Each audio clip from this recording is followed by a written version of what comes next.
Bonjour le Bénin, bonjour à toutes et à tous. Heureux de vous retrouver pour partager avec vous ce rendez-vous qui nous rassemble, de renouer avec ce fil du matin où l'on s'informe, on respire, on découvre. Merci d'être là, fidèle au poste, prêt pour un nouveau tour d'horizon de l'actualité et du mouvement du pays. Aujourd'hui, on s'intéresse d'abord à la politique, la Constitution révisée dans la nuit de vendredi à samedi, redéfinir les règles du jeu, création d'un Sénat, mandat rallongé, une réforme qui agite l'opinion. Ici, on prend le temps de comprendre et d'analyser. Ensuite, on parlera santé bucco-dentaire. L'obsession du sourire parfait gagne du terrain dans Ultra Blanche Effet Neige, mais à quel prix? Heureuse d'Anodé nous éclaire. Et puis, un grand souffle d'air direction la vallée du Sitatunga à Abomey-Calavi, 5000 hectares où la nature s'exprime. Un autre Bénin qui est en mouvement, Amandine Aliambosou y a fait un tour.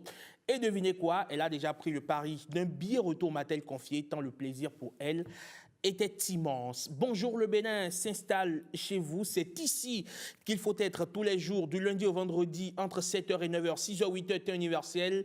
Et c'est toujours avec la même équipe. Génial Afouda Mossi, avocat, bonjour. Bonjour Herman. Comment allez-vous? Très bien, et vous-même? Ça va, merci. J'imagine que vous avez passé un très bon week-end. Ah oui, ah oui. Et vous-même, je le sens, il y a de l'énergie, il y a de la... Voilà quoi. Donc, oui, j'ai essayé de me ressourcer, ça fait quand même de 3 recharger semaines. Les batteries. Ça fait 3 semaines que Voilà. je n'ai pas été aux commandes. Pour autant, je n'ai pas été désœuvré. Soyez, Ça, c'est sûr, je tenez-vous n'en doute pas. tranquille. Et on est reparti encore pour une bonne semaine. Ouais. J'espère que vous avez emmagasiné suffisamment d'énergie pour nous en redonner. Vous serez satisfait. Servi Ouais, à volonté, à foison. comme un buffet. Voilà, N'est-ce c'est pas? parti. Tout de suite et maintenant, le premier rendez-vous de l'information sur Bénin TV, le 7h, le bulletin d'information.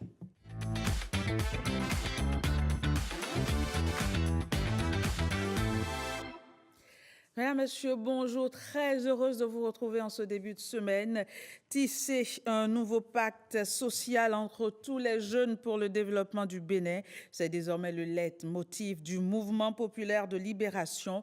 Le MPL entend fédérer pour réussir, mais avec le duo Wadain Talata. La position a été rendue publique ce samedi à l'occasion du Conseil national tenu à Abomey-Calavi. Suivons les propos du président du MPL. Il est au micro de Jérôme Humbo et Ramatou Lawani. Sur lesquels nous avons mené le combat contre le président Patrice Talon, nous avons perdu. Tous, vous avez espéré que le président Talon modifie la Constitution pour s'éterniser au pouvoir. C'est ce que nous avions cru. À l'arrivée, ce n'est pas le cas. Nous avions tous pensé que le fichier électoral qui était là était pipé pour faire gagner un candidat. Nous avons insisté pour auditer ce fichier. À l'arrivée, zéro. Nos propres experts que nous avons recrutés sont venus nous dire que le fichier est l'un des meilleurs de la sous-région. Beaucoup d'autres points sur lesquels nous avons mené un combat, nous avons perdu. Il est temps de rengainer, de revenir à nous-mêmes et de plutôt nous asseoir pour discuter, faire des propositions. Je pense que c'est des hommes qui sont à l'œuvre depuis 10 ans et pour le peu qu'on a vu, on peut dire que l'intention n'est pas de faire du mal, l'intention est de construire le pays. C'est pour ça que nous souhaitons au MPL que le duo Wadain Talata devienne le duo de la rectification de la rupture. Qu'un nouveau pacte social soit signé entre lui, tous les enfants du pays, nous qui hier étions opposés à leurs actions, ceux qui les soutenaient, qu'on puisse s'asseoir, corriger ce qui doit l'être pour un nouveau départ pour notre pays.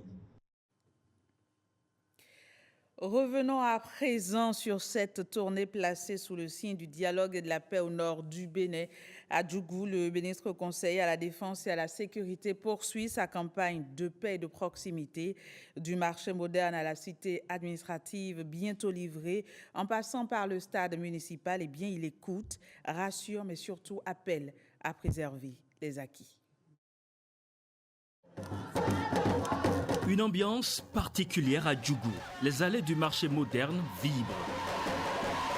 Et au milieu des étals, un visiteur marque les esprits. Le ministre conseiller à la Défense et à la Sécurité. Par le passé, les femmes de Djougou menaient les activités au bord des rues, exposant ainsi leur vie. Des fois, elles se font écraser par les camions. Grâce au président Patrice Talon, c'est conjugué au passé. Et c'est pour ça que je vous demande, population de Djougou, de désobéir aux hommes politiques qui prônent la haine, la violence. Je vous demande d'être des ambassadeurs de la paix.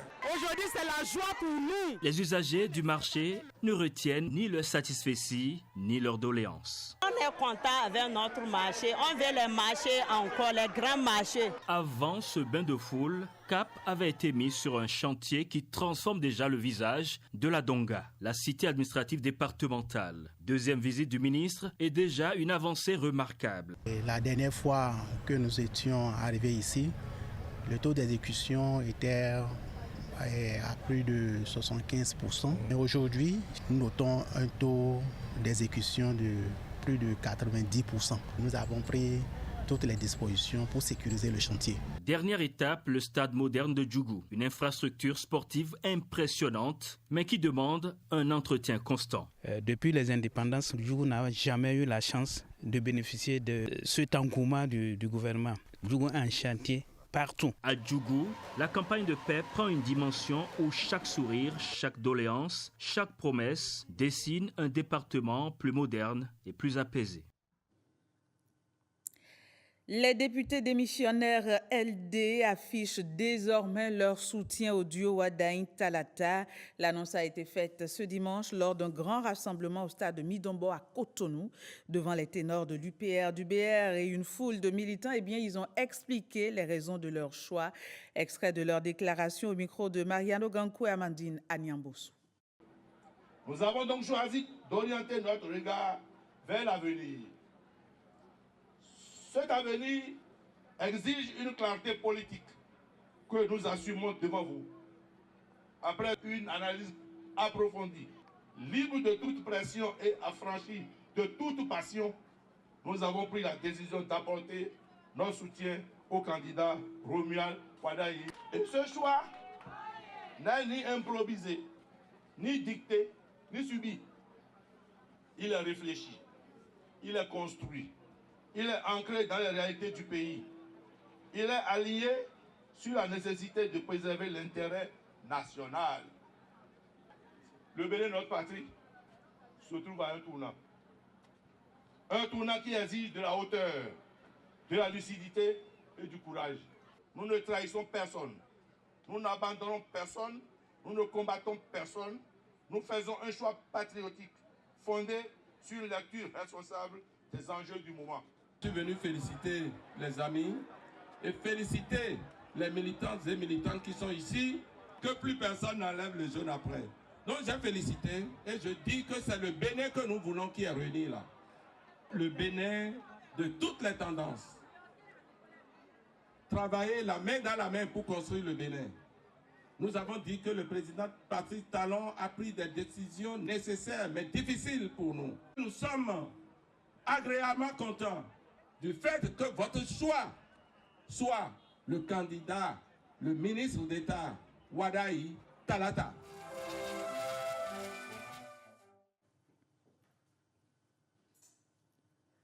Pendant ce temps, le port de Cotonou accélère sa transformation. Au centre de cette modernisation est bien le chantier du terminal 5, une infrastructure stratégique qui doit renforcer la capacité d'accueil des navires et améliorer la compétitivité du Bénin face aux ports majeurs de la région. Le ministre des Infrastructures et des Transports s'est rendu sur place pour constater l'avancée des travaux. Hilaire Kodjo, François Zissou. Le port de Cotonou s'agrandit pour écrire une nouvelle page de son histoire. Avec le terminal 5, le Bénin vise plus haut. Nous voulons rentrer vraiment en compétition avec tous les ports de la sous-région et avoir 18 mètres de tirant. Et les New Panamas, comme on dit, et les bateaux qui sont arrivés après les New Panamas, 450-500 mètres de longueur, 18 mètres de profondeur, nous serons prêts à les accueillir d'ici la fin de 2027. Je suis satisfait de ce que j'ai vu. Nous allons tenir les délais. Théoriquement, pour le terminal, c'est annoncé pour août 2026. Mais après ça, il y a beaucoup de travaux. Vous voyez le chantier du port de pêche aussi qui va commencer. Et donc c'est un ensemble qui sera livré en totalité pour fin 2028. Avec orientation et support du ministre, on a confiance qu'on a achevé le travaux en temps. Pour la digue sud, on l'a arrivé à 90%. Et pour le remblai du terrain, 72%. Donc pour le quai, on l'a arrivé à 60 à 80%. Un chantier qui n'est pas seulement une infrastructure, mais un symbole pour s'imposer dans le commerce maritime régional. Mobile money, transfert, retrait, ces gestes devenus indispensables posent encore de vrais défis. Et c'est là tout l'enjeu du Salon monétique national ouvert vendredi dernier au Palais des Congrès. Son objectif est bien stimuler l'innovation et renforcer la sécurité des transactions dans notre espace sous-régional. Le compte rendu est signé Renaud Akakpo, Élisée Degbayon et Blaise Adampo. La région UEMOA connaît aujourd'hui une profonde mutation de son écosystème financier portée par la digitalisation des services monétiques.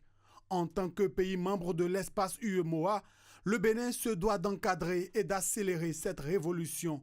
Et c'est ce qui justifie la tenue de cette première édition du Salon monétique national placé sous le thème Monétique 3.0.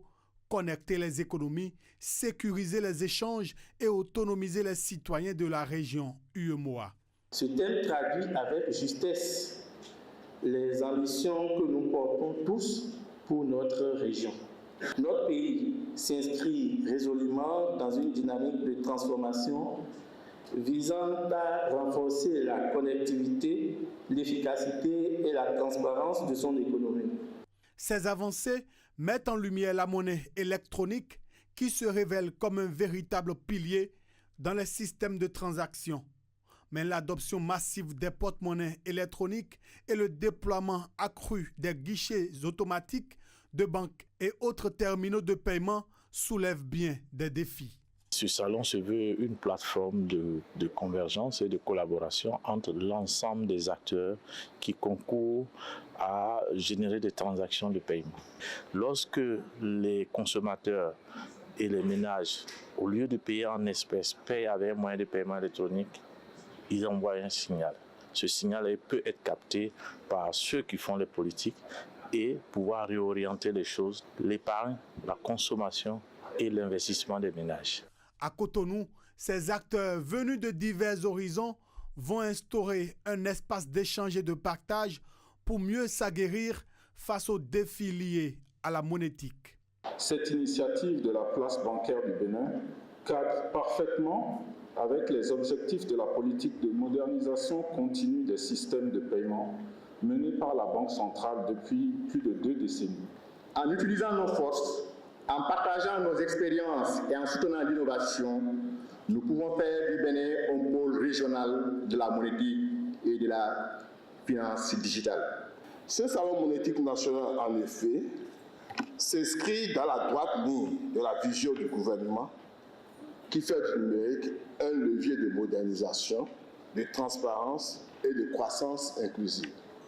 2 jours d'un salon national bien achalandé avec plusieurs acteurs clés de l'écosystème financier et institutionnel autour de panels thématiques animés par des experts de renom. Également au menu, des rencontres d'affaires destinées à stimuler des partenariats stratégiques et des expositions qui mettent en avant les innovations les plus récentes.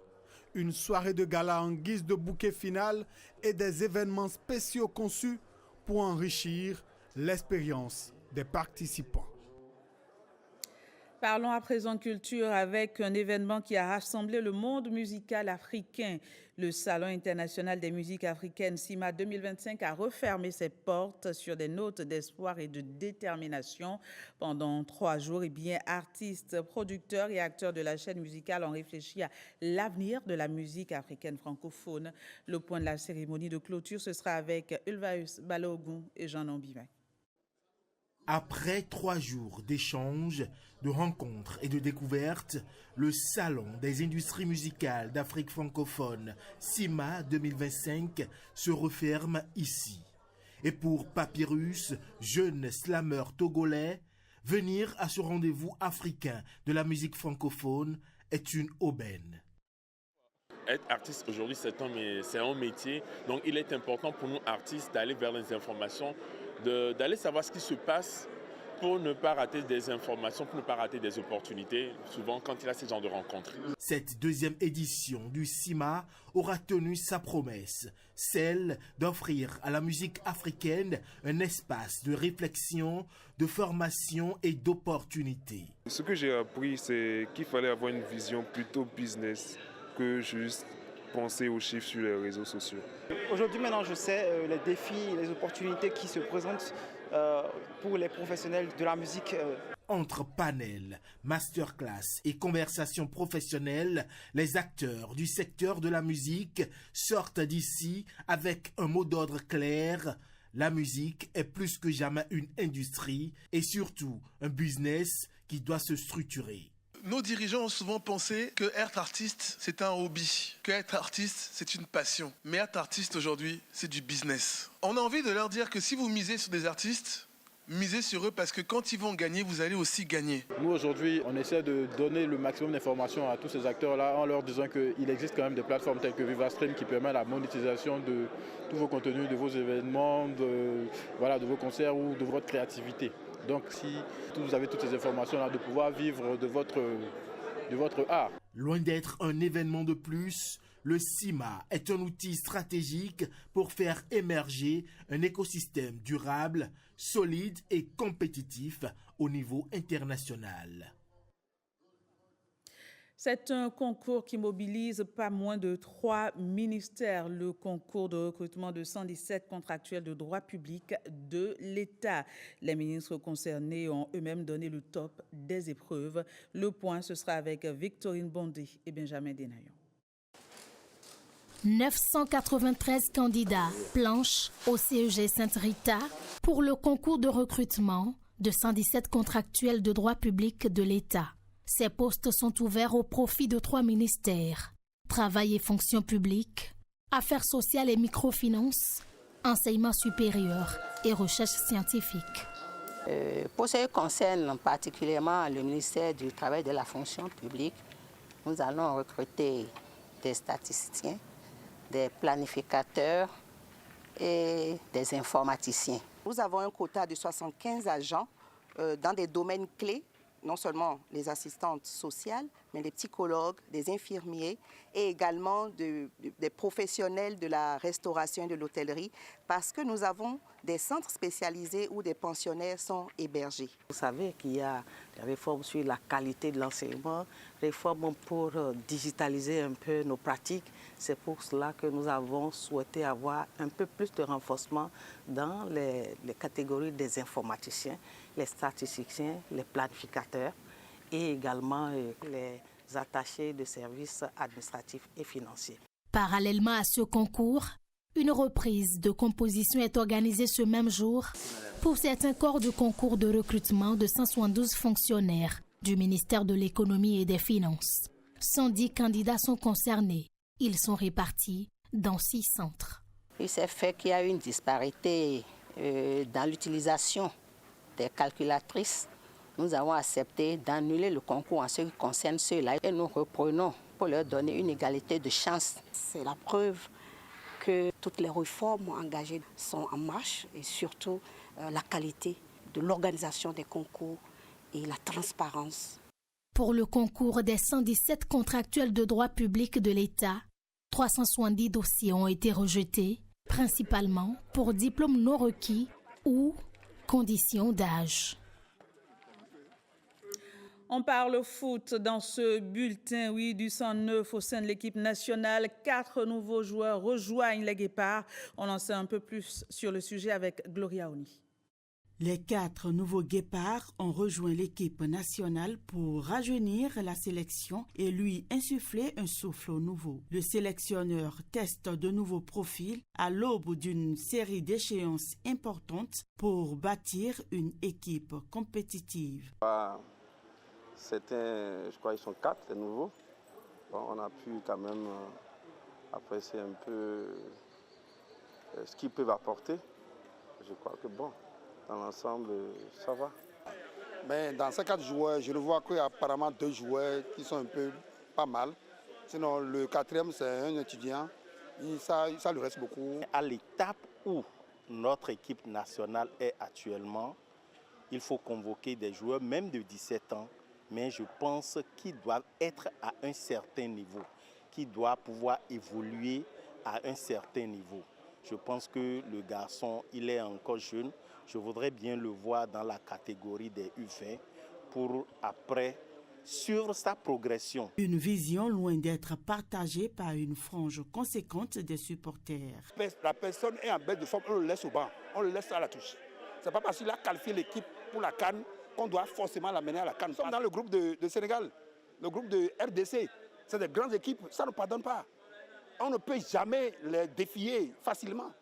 Donc, il faut qu'on redouble d'efforts. Là, maintenant, on n'a pas de défense. On a 2 défenseurs qu'on a appelés. Si on se blesse maintenant, comment on va faire? Donc, il faut appeler d'autres défenseurs. Il faut chercher, il faut trouver. On a amené d'attaque maintenant, c'est bon. Il reste un milieu offensif qu'on doit amener, un bon milieu offensif qu'on doit amener. Il reste 2 défenseurs comme ça qu'il faut chercher pour qu'on renforce l'équipe.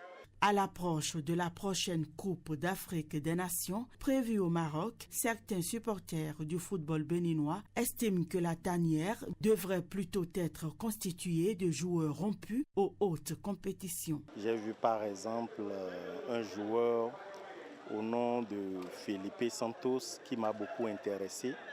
Je crois sincèrement qu'il pourra apporter quelque chose à notre 11 national. Seulement que la seule chose qu'on aurait bien aimé, c'est que, pourquoi pas, ce match se déroule au Bénin, à Cotonou. Ça fait déjà beaucoup d'années que, amoureux de football, on est obligé de suivre nos écureuils devenus guépards. Nous suivons les guépards depuis, donc, bientôt même il y a 3 ans, quand on les suit à la télé. Et honnêtement, c'est une grosse frustration. C'est l'occasion de demander aux autorités de vraiment mettre les bouchées doubles. Entre paris audacieux et prise de risque, c'est désormais sur le terrain que se jouera l'acceptation ou non de ces nouveaux visages au sein du 11 national. Voilà, ce sera tout pour ce matin. Merci de l'avoir suivi. Très bonne journée à toutes et à tous. Herman, c'est bon pour aujourd'hui. Merci beaucoup à vous, Génial. On se retrouve demain. Toujours avec le même plaisir, et le même sourire. Beau sourire. Vous passez une excellente journée du lundi. Merci. Et à demain. Bonjour le Bénin, tout de suite et maintenant. Instant politique dans votre télé.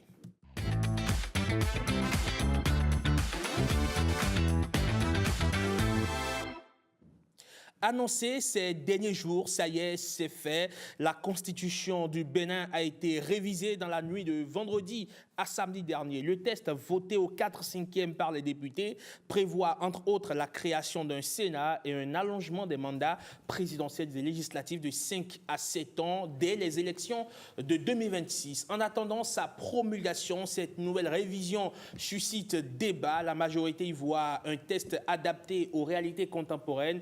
L'opposition dénonce un texte taillé sur mesure. Ça va dans tous les sens. Et nous, ici, on s'arrête pour mener la réflexion avec notre invité du jour, Rachidi Odio. Il est consultant en communication politique. Bonjour et bienvenue. Bonjour, cher Herman. Merci de votre invitation. C'est un plaisir de vous recevoir sur le plateau de BLB. Bonjour le Bénin pour analyser, décortiquer, on va dire ce qui s'est passé donc au Parlement dans la nuit de vendredi à samedi dernier. La révision de la Constitution s'est actée désormais. Les parlementaires ont joué leur partition, reste à présent la Cour constitutionnelle et la promulgation par le président de la République. Mais en attendant, Rachidi, beaucoup de gens se posent une question. Pourquoi une révision constitutionnelle à l'approche des élections? Pourquoi maintenant y avait-il urgence? Qu'est-ce qui pressait?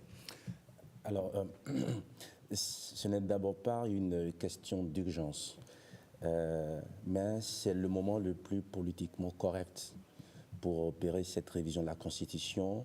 Le moment est idéal politiquement parlant. Parce que en quoi c'est idéal justement? Parce que certains peuvent estimer qu'on est à l'approche des élections et que sensiblement, on pouvait attendre quand même au regard de la sensibilité de la période. Alors vous permettez, je suis d'accord avec vous pour ces préoccupations que vous exposez. Si cela avait été fait avant, on pouvait craindre que la révision de la Constitution ait des implications sur les élections générales de 2026. On le fait maintenant alors qu'on sait que les processus électoraux dans le cadre des élections de 2026 sont déjà engagés et de façon irréversible. Donc, on fait la révision de la Constitution à un moment où il n'y a aucun risque sur les élections constitutionnelles qui sont programmées pour l'année prochaine.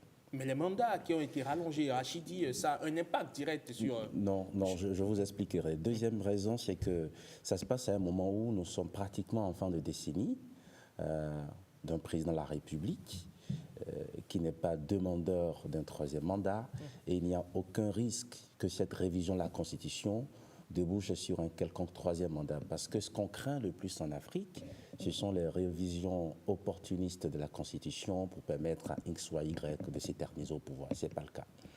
Troisième raison, c'est que cette révision s'opère à un moment où nous avons quand même la garantie, on peut le dire, d'un certain pluralisme politique au Parlement. Vous savez qu'entre 2019 et 2023, la configuration du Parlement, pour certaines personnes, ne reflète pas la conception que ces personnes ont de la démocratie pluraliste. Nous ne savons pas ce que pourra être la configuration du Parlement au thème des prochaines élections, parce qu'après, ce sont les citoyens électeurs qui décident. Donc là, nous avons un Parlement avec une majorité et deux minorités, dont au moins une ne soutient pas les actions du gouvernement. Cela a permis d'avoir des voix divergentes, des voix critiques, des débats sur le sujet. Je pense que c'est le moment idéal pour le faire. Le faire avant ou le faire après, il y aura toujours quelque chose qui va manquer. Je pense que ceux qui ont initié cette révision de la Constitution ont bien pensé le moment pour le faire. Alors, évidemment, beaucoup continuent de croire que la période ne s'y prête pas du tout, étant donné justement que le processus électoral est déjà engagé et donc qu'on aurait pu attendre. Alors, je vous disais tout à l'heure que la révision de la Constitution, si elle est définitivement actée, vous le disiez tout à l'heure à travers la promulgation, n'a aucun impact sur les processus électoraux en cours. Vous étiez en train de parler du mandat, je suppose qu'on en parlera peut-être de façon plus détaillée tout à l'heure. Les citoyens iront aux urnes pour l'élection présidentielle le 12 avril 2026 en ayant conscience de ce qu'ils sont en train d'aller élire un président de la République pour 7 ans. Donc, mais alors, la nuance, si vous permettez, Rachidi Odio, la nuance, justement à ce niveau, c'est que les duos de candidats, Wadaï Talata, Rumpé, Rouanou, sont allés déposer leur candidature en ayant conscience, justement, qu'ils se feraient élire peut-être pour 5 ans. Alors je ne pense pas que le fait qu'un candidat ait fait acte de candidature parce que vous voulez faire un mandat de 5 ans, et maintenant que le mandat sera un mandat de 7 ans, je ne pense pas que ça pose un problème pour quelqu'un qui se porte candidat pour être président de la République et développer le pays. Plus on a de temps, plus on a la marge de manœuvre qu'il faut pour engager des œuvres de développement majeures. Pour les citoyens, peut-être c'est là que le problème aurait pu se poser. Si l'élection avait déjà eu lieu, que l'on ait désigné un président de la République pour 5 ans et qu'on nous dise qu'il fera 7 ans de mandat, je peux comprendre les préoccupations. Mais je vous dis que le 12 avril prochain, nous irons tous aux urnes en sachant que nous sommes en train de voter pour l'un d'entre nous qui passera 7 ans à nous gouverner. Donc nous sommes pleinement conscients de ce que nous faisons en ce moment-là. Ça ne pose aucun problème. Le mandat justement rallongé de 5 à 7 ans, ou les mandats rallongés, parce qu'il ne s'agit pas uniquement du président de la République, il s'agit des députés, mais également des maires. Aujourd'hui, on voit dans d'autres systèmes politiques ou dans d'autres pays qu'on est passé du mandat du septennat à un quinquennat, après des analyses bien évidemment. Pourquoi le Bénin voudrait-il opter aujourd'hui pour un septennat plutôt que des quinquennats? Alors, vous êtes d'accord avec moi que les pays ne sont pas les mêmes, nous n'avons pas les mêmes histoires, la même sociologie, nous ne vivons pas les mêmes réalités. Et on n'a pas le temps d'entrer dans les détails des facteurs qui expliquent le fait que certains pays qui ont fait l'option du septennat soient retournés au quinquennat. Mais ce que je peux vous dire pour l'option qui est faite actuellement dans notre pays, c'est ceci. C'est d'abord du mandat du président de la République qu'il s'agit, et puis après, du besoin d'aligner les mandats.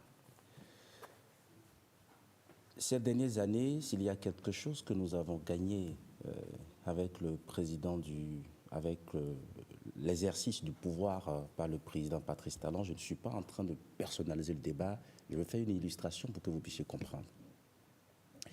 C'est que le développement, c'est facile, et le développement aussi, ça prend du temps.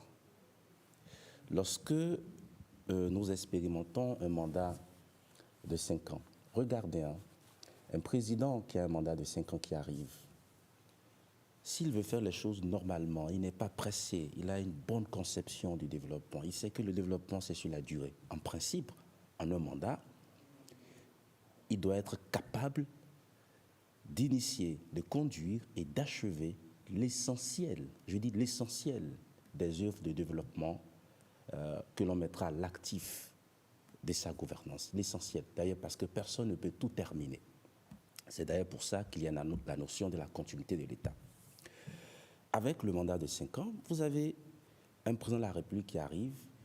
S'il ne veut pas rentrer dans du saupoudrage, dans de l'à peu près, lorsqu'il engage certaines œuvres majeures, il a environ 2 ans et 2 ans et demi pour bien faire les études. Il faut le remarquer. Vous avez vu la cité ministérielle, vous avez vu la centrale thermique, vous avez vu les grandes infrastructures aujourd'hui qui caractérisent et qui définissent la gouvernance du président Patrice Talon.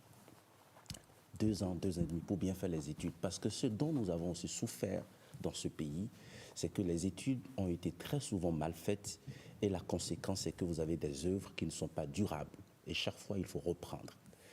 Quand vous finissez les études, en 2 ans, 2 ans et demi, vous avez 1 an, 1 an et demi pour rechercher efficacement le financement, le bon financement. Le financement à un bon prix, parce qu'il faut avoir des très bons taux d'intérêt, des maturités plus longues, et aussi avoir la quantité d'argent dont vous avez besoin. Ce qui fait que sur un mandat de 5 ans, un président qui vient ne lance raisonnablement les vrais chantiers qu'après 3 ans et demi, 4 ans d'exercice de l'action publique. Le temps de finir le mandat, il n'a pratiquement rien fait.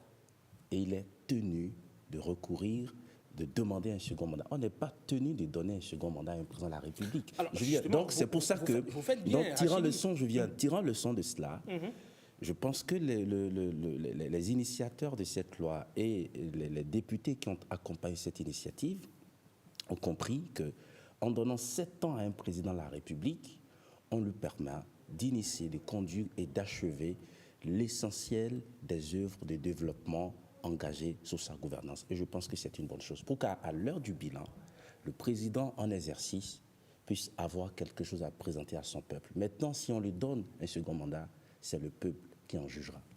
Alors justement, en venant au pouvoir en 2016, le président Patrice Talon était apôtre du mandat unique parce qu'il estimait justement que le fait que le président de la République peut recourir à un second mandat électif, parfois pervertit le pouvoir au point où il s'adonne plus à des actions politiques qu'à des actions de développement.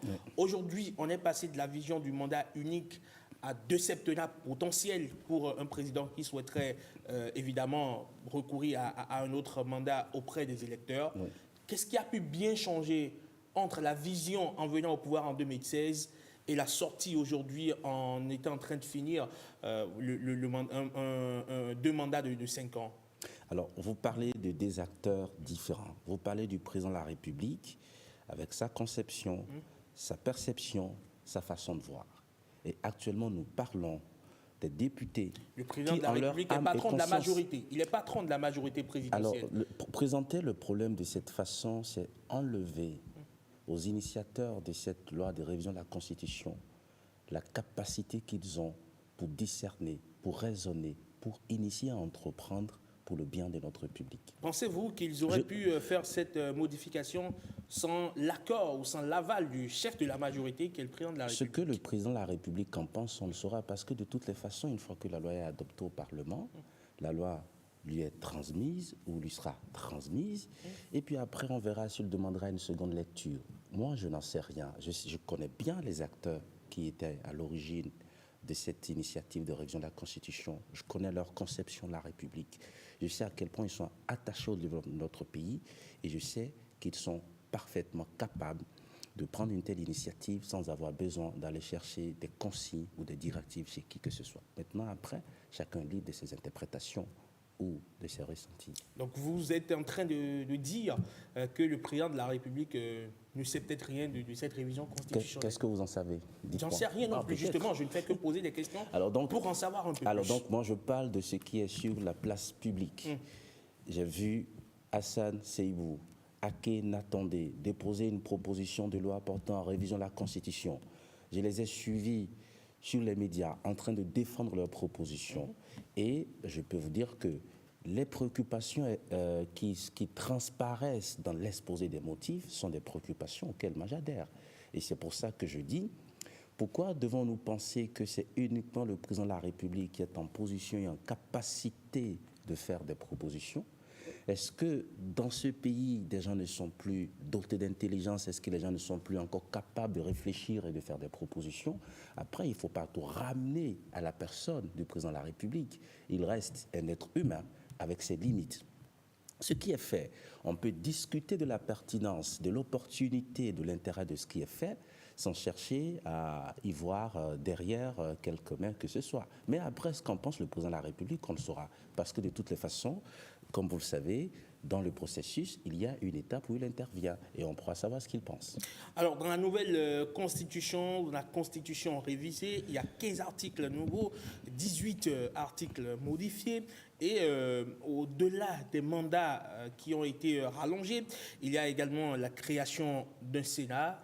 Et jusqu'à présent, on ne s'accorde pas encore, ou du moins l'opinion politique ne s'accorde pas encore ou totalement sur la nature de cette nouvelle chambre qui vient d'être créée et sa réelle implication dans la vie politique. Pour certains, c'est un refuge pour seniors politiques, pour reprendre les termes du père Arnaud-Éric Aguénonom.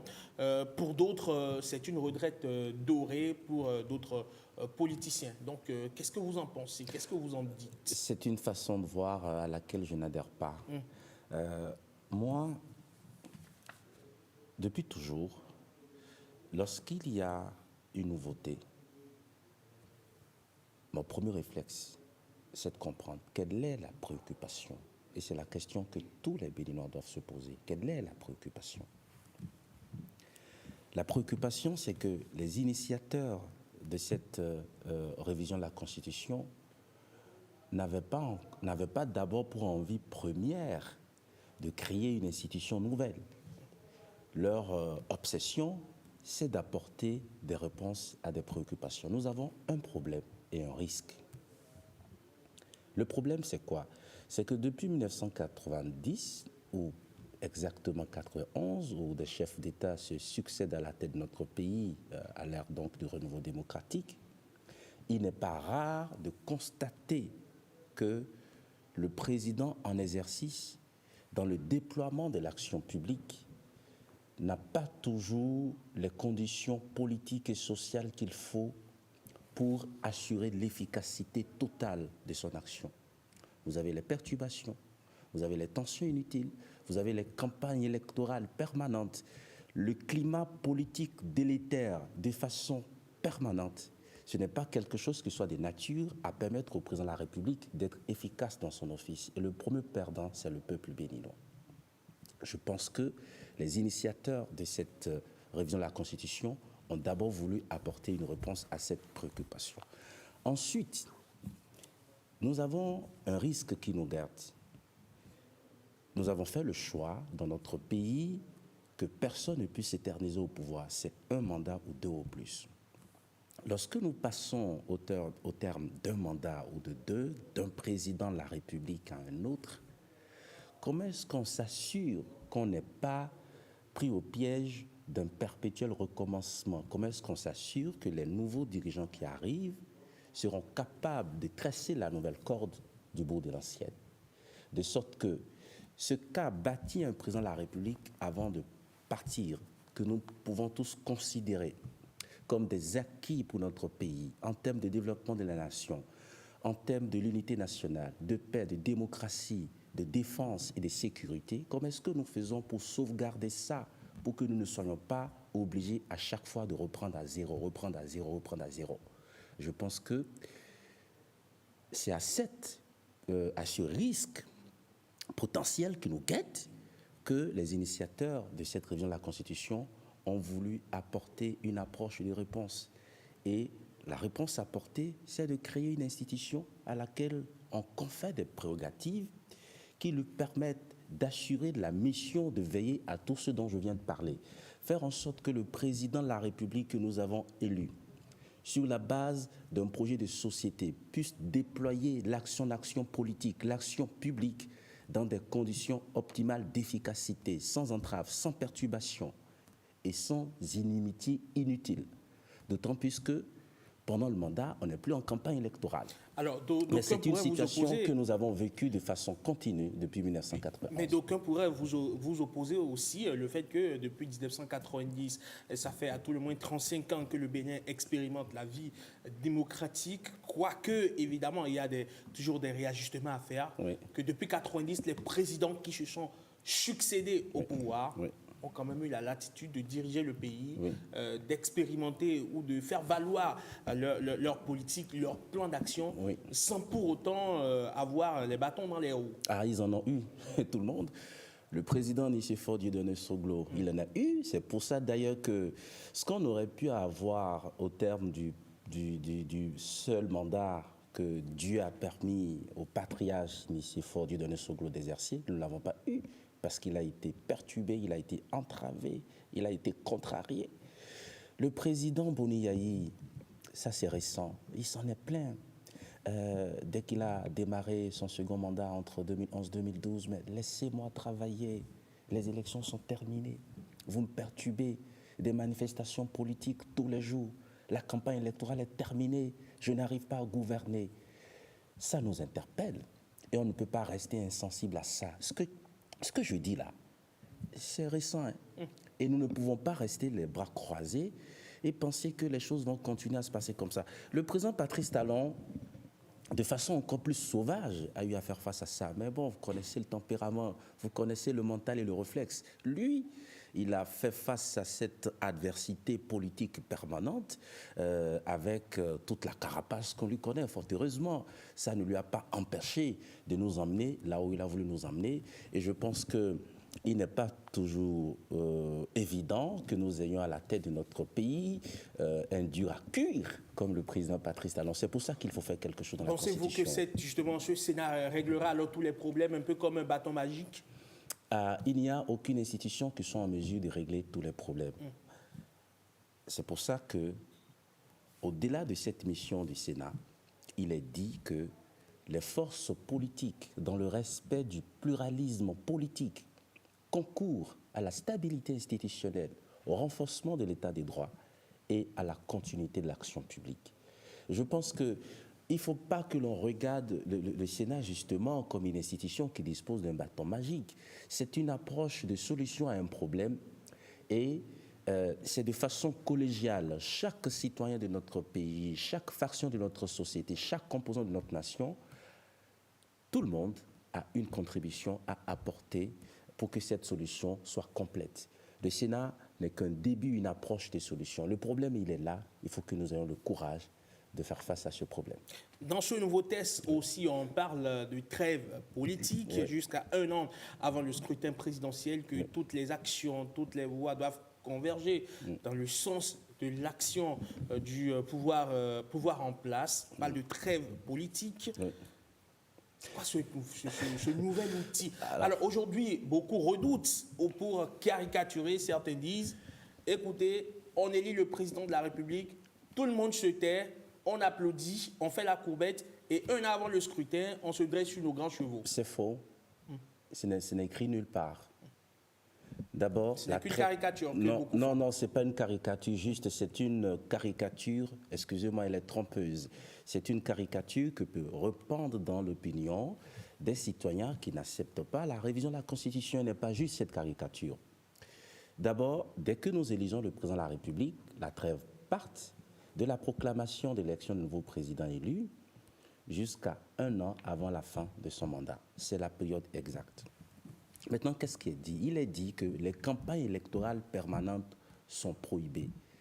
L'action publique du président de la République peut être contestée en droit et que les forces politiques, dans leur critique, donc la critique n'est pas interdite, dans leur critique, sont tenus de présenter des alternatives. Ce n'est pas nouveau, hein, que les forces politiques, dans leur critique, sont tenues de proposer des alternatives ou des solutions constructives. C'est ce qui est dit. Hein. Après, si on s'efforce à en avoir une autre interprétation, c'est parce qu'on l'a voulu. Mais avant la révision de la Constitution, la loi portant statut de l'opposition du 25 novembre 2019, qu'est-ce qu'elle dit parlant de l'opposition ? Quelle est la définition légale de l'opposition politique dans notre pays ?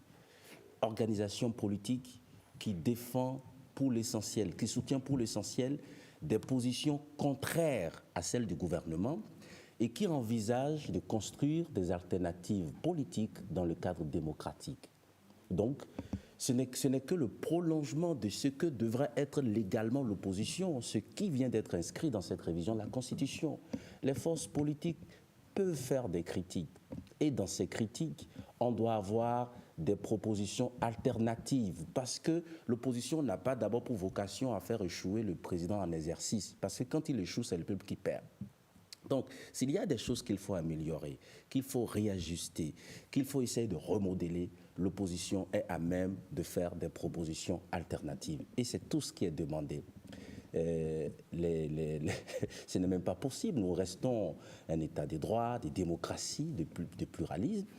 Il est même proposé qu'en raison de la prohibition des campagnes électorales permanentes, que les forces politiques, y compris les partis politiques d'opposition, peuvent signer un pacte de responsabilités républicaines avec le gouvernement sous l'égide du Sénat. Vous voyez, la préoccupation du législateur, donc de ceux qui viennent d'opérer cette révision de la Constitution, ce n'est pas de faire taire quelqu'un, c'est de faire en sorte que nous créions dans le pays, pour le président de la République en exercice, des conditions qui lui permettent d'exercer sereinement son mandat dans le bien de notre pays, dans l'intérêt supérieur de la nation. Alors, Rachidi Odjo, oui. Une certaine opinion, oui. Notamment de gauche, ce qu'on appelle ici l'opposition, oui. Estime que justement la contestation est nécessaire pour que l'action gouvernementale ne soit pas pervertie. Bien sûr, et la contestation, la meilleure contestation, c'est la contestation juridique ou judiciaire. Nous avons des institutions à vocation juridictionnelle. Nous sommes toujours dans un système de séparation des pouvoirs. Lorsqu'un président de la République pose des actes, initie des réformes, fait quelque chose contraire à la Constitution, aux lois et règlements de notre pays, les citoyens, les forces politiques, nous avons toujours la capacité de contester l'action publique du président de la République en droit, devant les juridictions compétentes. Et ça, ce n'est jamais interdit. C'est ça qu'il faut est-ce que le débat politique, est-ce que justement aussi le débat politique ne nourrit pas l'action gouvernementale?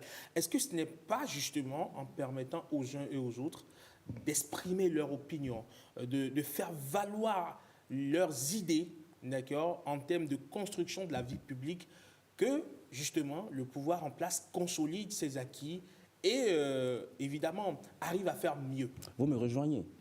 Quelle est la différence entre ce que vous venez de dire et ce que j'ai expliqué jusque-là? Quand on parle de trêve, alors, vous permettez, cher Aman, vous avez dit que l'opposition doit être en mesure de faire valoir ses opinions et de faire valoir ses idées. Ces opinions relèvent de la critique. Ces idées, ce sont les solutions alternatives, ce sont les propositions constructives que l'opposition est en mesure de soumettre au gouvernement. En réalité, ce qui vient d'être inscrit dans la Constitution, c'est ce qui doit être. C'est quelque chose que nous faisons, sauf qu'il y a des dérives par endroits et c'est pour prévenir les dérives que je pense que ceux qui en ont le droit ont estimé que c'est nécessaire d'aller chercher des mécanismes dans la Constitution pour faire en sorte que tout se passe très bien pour tout le monde. Rachidi Odjo, on va continuer évidemment par scruter ce test. On reviendra évidemment en débattre au besoin avec pourquoi pas d'autres sensibilités pour avoir d'autres sons de cloche au sujet donc de cette loi qui vient d'être votée, la loi portant donc adoption d'une nouvelle constitution, enfin portant révision de la Constitution. Non, c'est pas une nouvelle constitution. constitution. je rectifie, D'accord. portant révision constitutionnelle. Justement, le débat est tout ouvert aujourd'hui sur est-ce qu'on a une nouvelle constitution, est-ce qu'on est dans une nouvelle république. Aujourd'hui, les jurys sont en train de se pencher sur la question. Il y a beaucoup d'avis, justement, et le débat juridique aura lieu.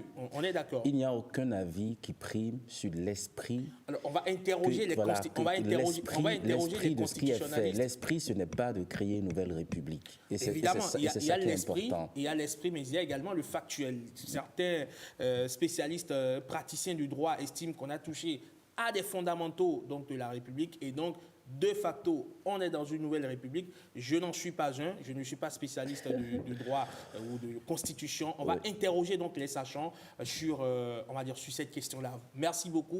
C'est moi qui vous remercie de votre invitation. Vous passez une excellente journée du lundi et à très bientôt. Vous revenez quand vous voulez. Bien sûr, à bientôt. À Merci. très bientôt. Allez, bonjour le Bénin. Nous allons recevoir par ici toute la team de BLB, Amandine Niambossou, Patrick Djossou, Heureuse d'annoncer Marvin Promise. Oui, on lit en anglais.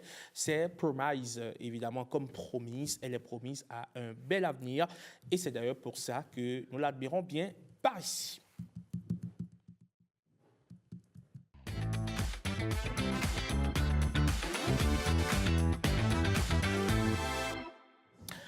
Amandine, bonjour. Bonjour à vous, Emmanuel Amégan. Comment allez-vous? Très bien. Mais c'est un plaisir de vous recevoir. Un plaisir de le partager. Toute rayonnante, après avoir fait un détour par Sitatunga. N'est-ce pas? Heureuse, bonjour. Bonjour Raymond. Comment allez-vous? Je me porte à merveille de votre côté. Mais ça va, c'est un plaisir aussi de vous retrouver. Le plaisir est partagé, vous nous avez manqué par ici. Mais vous m'avez beaucoup manqué aussi. Pat, bonjour. Oui, bonjour. Je n'ai pas fait un tour à Sitatunga. J'ai fait un tour sur les sites, mais pas à Tunga. Vous étiez sur les sites, mais pas à Tunga. Donc vous n'étiez donc pas à Sitatunga. Allez, heureuse, ça va, ça se passe très bien. Ça va. Vous avez eu le sourire? Ah oui, même si ce n'est pas si éclatant comme le souhaitent les gens aujourd'hui. J'ai envie de dire, comme on le dit aux enfants, veille. Bon, je le fais d'ailleurs déjà. N'est-ce pas? Non, mais franchement, aujourd'hui, avoir un sourire blanc éclatant, mais comme de la neige fraîche, c'est la nouvelle obsession beauté. Il y a de la neige réchauffée. En tout cas, quand ça tombe là, automatiquement, façon, c'est du blanc, comme du blanc papier que vous avez en face de vous, mais franchement, c'est la nouvelle obsession aujourd'hui. Absolument, le style, donc vous le dites si bien, Heureuse, aujourd'hui, c'est désormais d'avoir des dents blanches comme neige, un sourire éclatant, c'est devenu le Graal de notre époque, le reflet d'une jeunesse éternelle et d'une confiance inébranlable, mais à quel prix? Alors que le blanchiment dentaire séduit de plus en plus, une question se pose, cette quête de la perfection risque-t-elle d'avoir des impacts sur les dents? Et c'est ce que vous allez essayer de nous expliquer. Amandine, est-ce que vous avez déjà pensé à faire un blanchiment dentaire? Non, pas du tout. Jamais? Je me préfère telle que je suis. N'est-ce pas? Ça ne vous est même jamais passé par la tête? Non. Pat, vous êtes très conservateur, donc inutile de vous poser la question. Mais non. J'ai déjà des dents blanches, donc je... N'est-ce pas? Moi, j'ai voulu essayer la chose. Oui. Et j'ai même souhaité me prêter et en tant que témoin à la démonstration qu'on va suivre tout à l'heure. Mais quand j'ai fait un briefing avec le spécialiste en soins esthétiques dentaires, j'ai compris que cela soit au niveau des réseaux sociaux avec les astuces à n'en point fini, que cela soit de vrais soins dentaires, il y a toujours des risques. Donc j'ai préféré m'abstenir. J'ai cru que ce matin, en venant sur le plateau, vous allez nous dire, écoutez, non, mais franchement, j'ai essayé. Je me suis limé les dents. Qui n'a pas envie d'avoir des dents comme ça? Franchement. Et il y a des astuces, mais voilà. Alors, à n'en point fini. On aura les précisions. Mais avec nous, par exemple, nous, spécialiste. on a grandi avec le mélange charbon et puis le sel. Oui. On va parler de ça aussi. Voilà. Ce sont des astuces pour avoir naturelles, en fait, pour avoir des dents bien blanches. Des dents très, très blanches. Alors, c'est vrai que quand on a des dents blanches, c'est beau. Hein? Lorsque vous offrez un sourire, c'est très beau. Sinon, vous avez peur de prendre la parole quand vous êtes en public. Vos dents ne sont pas acceptables. Bon. Certains parleront de dents rouillées, mais bon. Dents rouillées. Oui, même. Ça va chercher quoi dans la bouche? Alors, Heureuse, oui. Quelle est la vraie couleur de la dent? La vraie couleur de la dent, au lieu de répondre à cela, je vais laisser les téléspectateurs suivre cet élément témoin à travers lequel la spécialiste répond à cette question. On regarde. Nous sommes ici avec Dr Linda Lokosu au cabinet dentaire Josu. Elle est spécialiste des soins esthétiques dentaires et avec elle, nous allons découvrir ce qu'il faut savoir avant de se lancer dans un blanchiment des dents. Docteur, merci de nous recevoir chez vous. Je vous en prie. Alors, ça va très bien. Le blanchiment des dents, c'est la tendance. Pourquoi en parle-t-on autant aujourd'hui? Alors, pourquoi on en parle autant aujourd'hui? Parce qu'on va tout simplement dire que beaucoup de personnes sont plus axées sur l'esthétique. Un peu comme notre tonton d'aujourd'hui. Voilà. Et les dents éclatantes font partie d'un standard de beauté de nos jours. Donc, effectivement, beaucoup de patients cherchent à avoir de très belles dents blanches. Ce n'est pas également l'influence des célébrités par hasard? Ah oui, effectivement, parce que ce soit les acteurs, les footballeurs, tout ça, eux tous présentent une denture blanche, éclatante, donc tout le monde est influencé par ça et aspire à avoir un tel sourire, le Hollywood smile, comme on dit. Oui, le Hollywood smile. Voilà. Mais quelle est la vraie couleur de la dent? Est-ce que la dent, elle est blanche normalement? Mais le blanc éclatant qu'on voit là, en fait? Non, une dent naturellement n'est pas blanche comme blanc papier, quoi. Oui, non, oui. Une couleur qui tend un peu vers le jaune, c'est toujours une couleur naturelle. D'accord? Donc il ne faut pas qu'on s'inquiète si on n'a pas des dents hyper blanches. Et il faut préciser aussi que la couleur de la gencive influence sur la réflexion de la couleur dentaire. Plus on a la gencive rose, on a moins l'impression que les dents sont plus blanches. Il y a certaines personnes qui ont des gencives un peu plus noires, ce qui donne l'impression d'avoir les dents plus blanches. Quand on parle de blanchiment, on imagine souvent une lampe bleue. Oui. On a eu une séance tout à l'heure pour un gel magique.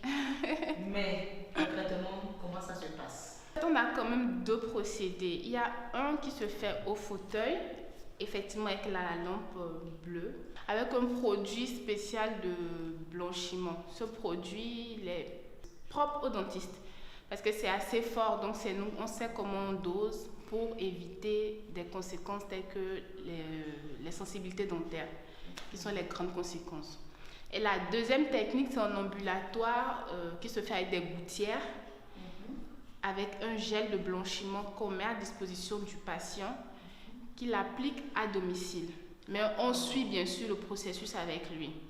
Voilà. Bon, celui-là, il est un peu moins agressif parce que le patient peut doser, voir comment ça évolue. Voilà, donc on fait ça de deux manières. Tout simplement. Et quelle est la durée du résultat? Alors, c'est automatiquement on a les dents blanches? Bon, ça dépend de d'où on part. On va dire ça aussi. Ça dépend du point de départ. Si on a déjà la base, des dents plus ou moins d'une couleur pas trop foncée, on va nettement voir le résultat de manière plus rapide. Même après une séance, on peut voir. Les dents très foncées, il faudra peut-être 2 à 3 séances avant de voir le résultat. Donc, ça dépend du point de départ et où est-ce qu'on veut aller. Donc, c'est un peu ça. Dans le même temps, sur le terrain, on a des kits vendus sur le marché. Okay. Parce que je peux même vous montrer des images. D'accord. Oui. Surtout sur le réseau social, l'un des réseaux sociaux, pour ne pas faire une contre-publicité pour ce réseau-là. Oui, je vois. On a tellement d'informations comme tout ce que vous voyez là. Oui, effectivement. Il y a même, on dit, des mélanges. Ok, bon. Est-ce que... dépenser de l'argent pour les dates sur les dents. Pour les dates sur les dents, arrêtez de dépenser l'argent. Pour toi qui m'écoutes, il faut t'abonner à la page, like la vidéo, partage énormément. Surtout abonnez-vous parce qu'il y a du loup qui arrive. Je dis, va me chercher de la banane douce. Waouh. Banane. Tu enlèves la peau. D'accord. Ce qui est dedans là, tu jettes. Mais la peau là, quand tu regardes dedans là, il y a un truc blanc dans la peau même. Tu enlèves, tu te sers d'une tuile, tu enlèves, tu mets dans un bol. La peau comme ça de la banane, quand tu enlèves comme ça, dedans est blanc comme ça. Tu grattes.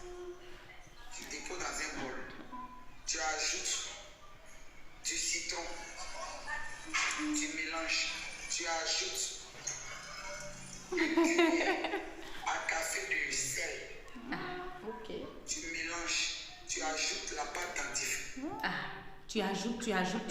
Vraiment, de la banane, on a pris par le citron, on a eu le sel, on a eu maintenant la pâte dentifrice et on n'a pas fini. C'est sûr qu'elle veut ajouter encore d'autres choses. Est-ce que c'est efficace ces choses-là? Bon, alors, personnellement, d'un point de vue médical, moi je ne conseille pas ça. Parce que ça c'est... Je ne sais pas sur quelle base elle donne ce genre de conseils. Le citron, déjà, c'est assez fort et c'est cause parfois de sensibilité dentaire chez beaucoup de patients. On reçoit beaucoup de patients qui disent qu'ils prennent du citron tous les matins à jeun. À la longue, ça leur donne vraiment une sensibilité dentaire. Donc, bon, personnellement, je ne recommande pas ça. Je ne sais pas si c'est une expérience personnelle qu'elle a essayée, effectivement. Mais je tiens à dire qu'il ne faut pas prendre tout ce qu'on trouve sur les réseaux sociaux. Ce serait bien de se rapprocher d'un professionnel pour avoir la bonne information. Si quelqu'un nous regarde et veut vraiment blanchir ses dents, quelles sont les dispositions à prendre, les conditions pour le faire correctement? D'accord. Alors, si on a quelqu'un qui souhaite blanchir ses dents, alors je le conseille déjà de passer au cabinet. On va faire une consultation parce qu'il faut avoir une consultation de base. On ne blanchit pas les dents sur déjà un terrain où il y a beaucoup de tartre. L'une des conditions préalables, c'est de faire un détartrage. Et je tiens à notifier que le détartrage n'est pas un blanchiment dentaire. On s'assure que le patient n'a pas de cavité, de caries. Oui, parce que ça ne sert à rien de blanchir sur des dents où on a des caries, des dents abrasées, un patient souffrant déjà de sensibilité dentaire. Il y a toutes ces conditions à réunir d'abord avant de passer au blanchiment. Si déjà à la base on a un patient qui souffre d'une sensibilité dentaire très importante, le fait de faire ce blanchiment va encore accentuer de telle sorte que même il ne pourra même pas boire de l'eau. Donc ça ne sert à rien. Autre conséquence du blanchiment? Si par exemple le patient a une carie qui n'est pas traitée, parfois ça peut réveiller ce qu'on appelle une pupite.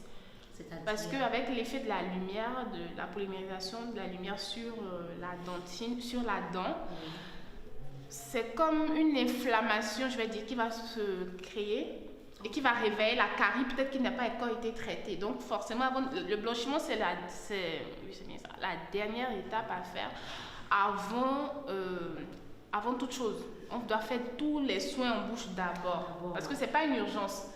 C'est pas une urgence, c'est un plaisir, c'est un soin esthétique. Voilà, donc c'est secondaire, on griffe.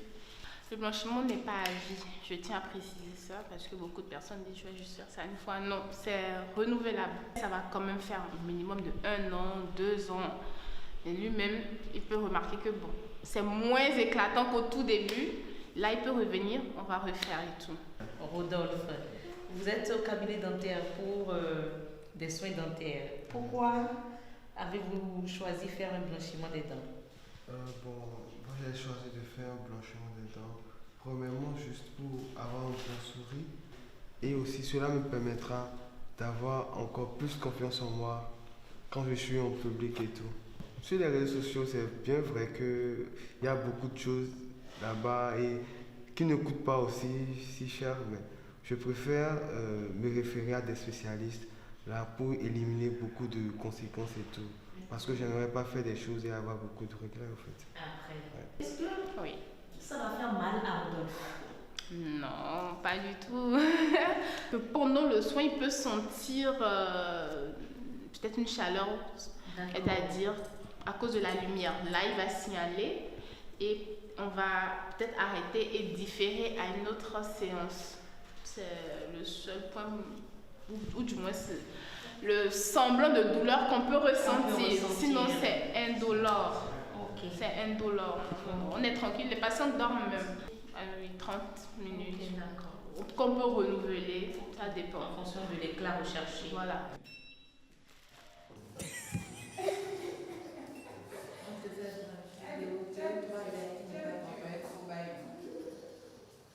Les produits non contrôlés et les mauvaises astuces, sinon les astuces tous azimuts sur les réseaux sociaux, le risque est réel. À vous de faire le bon choix et de penser à votre santé. Et le bon choix que moi je fais, c'est de garder mes dents jaunâtres à souhait. Donc, c'est pas un problème. Et c'est pas un problème parce que la spécialiste en soins esthétiques dentaires l'a dit tout à l'heure, les dents ne sont pas blanches de nature. D'accord. Donc, lorsque vous avez des Ça dents trop blanches, c'est non, suspect. ça c'est synthétique. C'est synthétique. La vraie couleur de la dent, ça vire un peu vers le jaune. Mais ce n'est jamais du blanc. Ce n'est jamais trop jaune. Et ce n'est jamais, oui, ce n'est jamais trop jaune. Maintenant, l'alimentation aussi. Parce que quand on voit des gens, ils ont une denture franchement jaune, on dit, ben lui, il ne se brosse pas les dents. Non, mais il se brosse, il a certainement une bonne hygiène bucco-dentaire, mais l'alimentation... Il mange trop de cola. Oui, le golo guégué. Il y a ça également, il y a le café également. Vous faites bien de parler du café. Il y a Karama Tawataou, chef d'édition, qui nous a servi du café dans ma tasse. Je suis venu découvrir ma tasse Herman Amégan bien griffée. C'est bien joli. C'est bien joli, n'est-ce pas? Donc, santé. Allez, voilà. Non, mais franchement, les conséquences, il faut qu'on revienne là-dessus. Que ce soit les astuces trouvées sur les réseaux sociaux, banane, bicarbonate, on a eu à preuve, sans pour autant faire une contre-publicité pour cet internaute-là. On a eu quand même son intervention. Abonnez-vous, abonnez-vous, abonnez-vous, il y a du loup qui vient. Il y a du loup qui vient. L'écran, partagez. La peau de banane, du sel, du citron, tout un mélange terrible, mais dont on ne voit systématiquement pas les risques. Les risques, c'est à la longue. Et la dame a dit, la spécialiste, c'est l'hypersensibilité dentaire, notamment au froid. Moindre chose, on a des douleurs dentaires. À un petit bobo, on a des soucis dentaires. Ça a commencé ainsi et pratiquement on vit avec. Parce que vous avez fragilisé les dents. Les difficultés que les personnes du 3e âge doivent constater avec leurs dents, c'est-à-dire au 3e âge, on commence par ressentir ces difficultés-là dans la fleur de l'âge. Vos dents vont tomber à 30, 40 ans. Parce que l'émail est déminéralisé. Oui. On n'a plus le calcium dans les... Et tout ça, c'est lié au blanchiment des dents. Et le charbon? Le charbon activé également, c'est un problème. Ils ont dit, elle a parlé du dosage, que toutes ces astuces de grand-mère, qu'elle ne le rejette pas. Raison pour laquelle on voyait dans son intervention une spécialiste très terre à terre, mais elle a dit qu'elle n'est pas contre les astuces de grand-mère, mais ça maintient. Ça ne blanchit pas et puis on a le blanc comme ça. Non, c'est du bluff. Et elle a également dit que c'est la couleur de la gencive qui détermine la couleur de la dent. Comme les images que nous avons là. Quand vous avez une gencive foncée, votre dent a l'air plus blanche parce qu'il y a ce contraste-là. D'accord. Et quand on a la gencive rouge, ça fait comme ça. C'est comme ça. Oui. D'accord. Et puis, elle a précisé aussi que malgré le blanchiment, oui. C'est bien ça, c'est bien ça. Oui. Comme le blanchiment de capitaux. Oui. Malgré le blanchiment, les dents ne sont pas encore que c'est deux choses à proscrire. Totalement blanches. Oui. Et que ce blanchiment n'est pas ad vitam aeternam. Pas du tout. Ce n'est pas éternel. C'est en fonction de ce que l'on recherche et de d'où on vient. Si vous venez avec des dents franchement bien foncées, on doit faire plusieurs séances de blanchiment. Et comme elle a dit, les séances de blanchiment chez le dentiste, c'est 20 à 30 minutes. Par exemple, l'image que nous avons, on remercie la dame là déjà qui nous a permis d'avoir les images, c'est ça. C'est comme ça se passe. Oui, il y a cette technique-là avec la lumière bleue et il y a également une autre technique avec les gouttières. Et ça, elle a dit, vous pouvez rentrer chez vous avec... le médecin le fait d'abord. Maintenant, vous retournez chez vous pour faire la suite. Mais ce qu'on a constaté dernièrement, surtout sur les réseaux sociaux, c'est qu'il y a de plus en plus de spécialistes en blanchiment dentaire. Est-ce que c'est forcément un chirurgien dentiste qui doit faire le blanchiment dentaire ou bien il y a des instituts qui le font? Il faut aller où? Alors, est-ce que c'est de l'ordre du sanitaire ou de l'esthétique? C'est les deux. C'est les deux. Parce que là, on a eu une spécialiste en soins esthétiques dentaires. Maintenant, il y a les risques liés, les risques sanitaires. Raison pour laquelle les spécialistes savent que tel dosage ne doit pas aller avec tel type de dents. Quand on exagère dans le dosage, on a les risques. Donc, les deux sont liés. Il y a les risques liés à la santé, il y a les soins esthétiques. Et on a eu un reportage de comment elle s'appelle? Génial Afouda, où elle avait interviewé une chirurgienne dentiste qui a dit aujourd'hui, ce sont les esthéticiennes. C'est ça, nos esthéticiennes qui sont... Mais c'est pas leur job. Voilà, il faut éviter. Il faut obligatoirement, c'est là-dedans, on a dit, il y a un spécialiste pour ça. Alors, il y a aussi parfois, Amandine Agnambossou, que vous avez l'impression que vos dents sont un peu jaunâtres. Et lorsque vous allez faire juste un simple détartrage, vous vous rendez compte qu'elle retrouve quand même un certain éclat et qu'en réalité, vous n'avez pas besoin de blanchiment dentaire. Raison pour laquelle la spécialiste, on revient encore à elle, elle disait qu'avant d'avoir le blanchiment des dents, c'est toute une étape. La consultation, en fait, on fait le blanchiment sur des dents saines. D'accord. Pas de tartre, on va faire le détartrage pour vous, pas de carie. Et si vous ne voyez pas la carie et que la carie était là dormante, avec un blanchiment, ça peut réveiller la carie. D'accord. Donc, c'est risqué, quoi. Il ne faut pas dormir, se lever le matin et dire, bon, aujourd'hui, j'ai envie d'un blanchiment dentaire. On y va. L'esthéticienne, peut-être, ne va pas vous faire tout ce qu'il y a autour. Hein. Elle va passer au blanchiment. Et bonjour les dégâts. Oui. Voilà, donc vous êtes donc prévenus. Vous savez désormais le choix qu'il faut faire. Si vous voulez avoir un sourire éclatant, évidemment, on peut toujours avoir un sourire éclatant, un sourire qui illumine une pièce, sans pour autant avoir les dents totalement blanches comme la lumière, évidemment. Tout ça, c'est les réseaux sociaux. C'est la vie d'aujourd'hui. Elle a dit le Hollywood smile. Aujourd'hui, les cinéastes et autres, on a toujours... En fait, ce sont les souris de stars.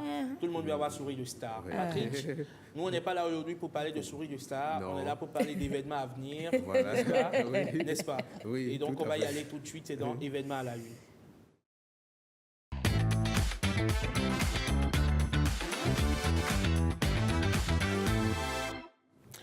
Événement à la une aujourd'hui, Patrick Diosso, vous nous parlez de ce salon du numérique qui va démarrer très très bientôt. Allez, je vais retrouver ce sommet régional sur la transformation numérique 2025.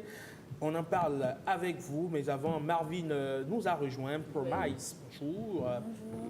Comment allez-vous?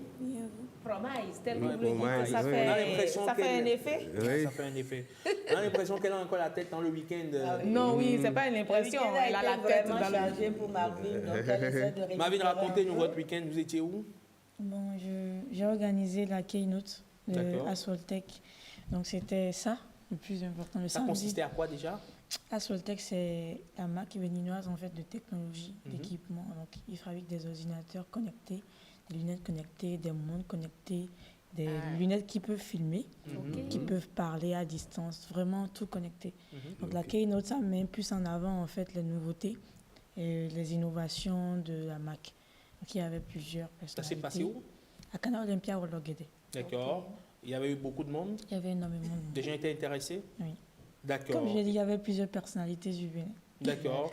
Et ça vous a totalement épuisé? Oui. Au point où vous êtes arrivé sur Bonjour le Bénin avec... le visage assez fade. En tout cas, la fatigue connectée. Vraiment.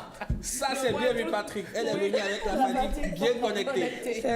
On va essayer de vous remettre, d'aplomb. Oui. D'accord. Allez, on vous laisse vous reposer un tout petit peu. Le temps pour nous d'écouter tonton Patrick, tonton Pax, comme on l'appelle. Oui. Alors, justement, en parlant de connexion, lundi 17 novembre 2025, nous sommes à quelques heures du lancement de ce sommet. Un sommet qui va permettre de rendre compte de tout ce qui est énergie digitale. Le sommet, le titre, c'est le sommet régional sur la transformation numérique en Afrique de l'Ouest et du Centre. Alors, à quelques heures de ce sommet, nous avons interrogé Madame la ministre du numérique et de la digitalisation, Aurélie Adam Soulé-Zoumaro, qui a répondu, et c'est au micro de Rebecca Kenjaoundé, de Igor Ayosso et de Jean Nombimé. D'accord, on regarde. La semaine du numérique, c'est un événement annuel que nous tenons pour que tout le secteur se retrouve et puisse échanger, faire le point et prendre de nouvelles résolutions pour l'année à venir. Et cette semaine est particulière cette année parce que la première partie de la semaine, le Bénin va abriter le sommet régional sur la transformation numérique en Afrique de l'Ouest et du Centre, co-organisé par le gouvernement du Bénin et la Banque mondiale. Alors, ce sommet est très important. Vous savez que tous les pays de l'Afrique de l'Ouest, du Centre et d'ailleurs tous les pays africains ont entamé une marche vers leur transformation numérique, leur développement numérique. Et ce qui se constate, c'est que les pays ne vont pas à la même vitesse, et c'est normal, n'ont pas les mêmes priorités, et c'est normal. Seulement, en tant que région, nous devons également avoir une feuille de route commune pour que nous puissions travailler en synergie, que nous puissions avoir des effets, disons, de collaboration qui nous permettent de tirer profit, d'atteindre des objectifs plus rapidement, d'accélérer cette transformation numérique pour chacun des pays. Donc la pertinence de ce sommet est là. Le Bénin aujourd'hui, dans la carte des nations qui portent le numérique, est vu, est entendu et inspire. Donc je pense que cet élément a été un élément fondamental pour le choix du Bénin pour abriter ce sommet régional. Je voudrais dire à nos concitoyens qui souhaitent nous suivre ces travaux, qu'ils peuvent se connecter. Justement, la connectivité dans le pays sert aussi à ça, à voir ce qui se passe ici, même si on n'y est pas présent physiquement.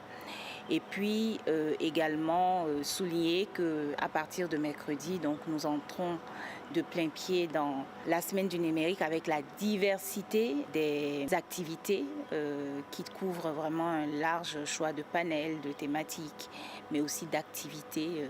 Donc tout le monde est bienvenu à la semaine du numérique. Tout le monde est bienvenu pour nous donner ses idées, pour venir partager avec nous cette fête du numérique qui aura lieu toute la semaine. Et Patrick, rassurez-vous, je me suis connecté tout de suite sur le code QR qui était juste en haut de l'écran. Oui, je me suis connecté, j'ai scanné le code QR et c'est bon. Donc, lorsque vous avez un peu de temps, allez scanner votre code QR aussi. Pour suivre la semaine du numérique. Comme elle l'a dit. Absolument. Oui. Vous y serez, Marvin? Oui. Alors, qu'est-ce qui est prévu pour vous? Bon, je vais participer le 20, le 21, je crois bien. J'ai un peu parcouru le programme. C'est un événement qui se fait de façon, régulière depuis l'année dernière. Donc c'est cette année, je vais quand même participer pour la première fois et je verrai comment ça se passe. Alors, mesdames, monsieur, puisqu'il n'y a qu'un seul monsieur aujourd'hui. Oui. Alors, est-ce que vous savez que le Bénin aujourd'hui, en termes on va dire d'intégration en termes de numérique dans l'espace ouest africain fait partie des champions. Est-ce que vous avez cette information? Bien sûr. Est-ce que vous savez aujourd'hui qu'en Afrique, le Bénin fait partie aujourd'hui de ces pays qui ont fait énormément de progrès sur le plan du numérique, Patrice? Oui.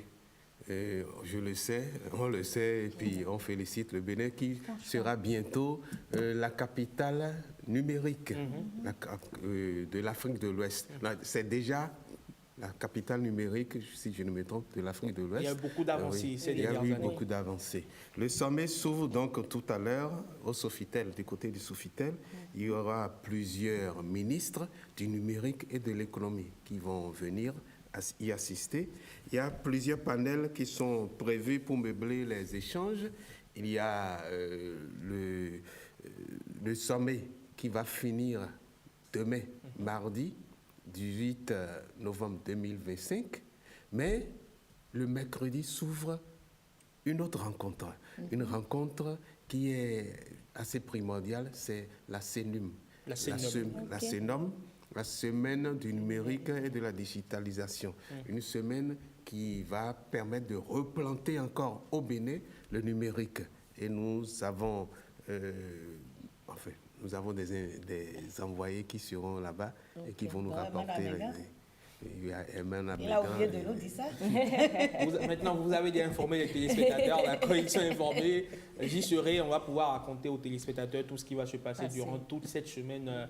Combien importante pour le numérique, pour les acteurs du numérique au Bénin. Ça fait quand même plusieurs années déjà que cette semaine du numérique est organisée au Bénin pour mettre en avant les innovations technologiques. Et c'est en cela, évidemment, qu'on qu'on témoigne de ce que le Bénin a véritablement fait des progrès avec beaucoup de jeunes aujourd'hui qui font des choses formidables, merveilleuses, sur lesquelles on ne met pas toujours la lumière. Ce sera pour nous le moment de les découvrir et de partager avec les téléspectateurs. Il faut dire également que cette semaine met beaucoup plus également l'accent sur les femmes qui se démarquent quand on parle aujourd'hui du numérique. Elles sont nombreuses, Dieu sait qu'elles sont nombreuses, Pat. Oui, elles sont très nombreuses. Et je dis, il faut tout faire pour pouvoir assister à ces genres de rencontres. Il faut tout faire pour assister à ces rencontres. Et ça me permet de penser à comment faire pour connecter mes lunettes. D'accord. C'est pas vos lunettes là, il faut connecter. Ces lunettes là, ils ont connecté. D'accord. Il faut vous rendre chez Asfotech. Mais ils sont nombreux aujourd'hui sur le territoire à offrir ces prestations aux populations. De lunettes connectées? Bien sûr. Ah bon? Oui, oui. Non, Asfotech, c'est la seule. Pas du tout. D'accord, très bien. Allez, on va continuer cette conversation bien plus tard, hors micros et caméras. Le temps pour nous de parler de la quinzaine nationale de l'emploi qui en est déjà à sa 14e édition. Oui, 14e édition de la quinzaine nationale de l'emploi. Une quinzaine qui permettra de rendre compte de tout ce qu'il y a comme évolution. Justement, on parlait d'évolution pour le numérique, évolution pour l'emploi au Bénin. Une quinzaine, c'est QNE, quinzaine nationale de l'emploi, et c'est organisé par la NPE, l'Agence nationale de promotion de l'emploi. Et cette quinzaine va prendre en compte tout un système qui permet de voir les opportunités offertes au Bénin, aux jeunes, par rapport à l'emploi. Une quinzaine qui va permettre de voir comment toutes les entreprises, qu'elles soient petites, grandes, moyennes, très petites ou très moyennes, offrent des opportunités aux jeunes. Et comment ces entreprises, il y a un système pour pouvoir leur permettre d'être efficaces sur le terrain. Donc voilà la quinzaine qui commence aujourd'hui. Voilà.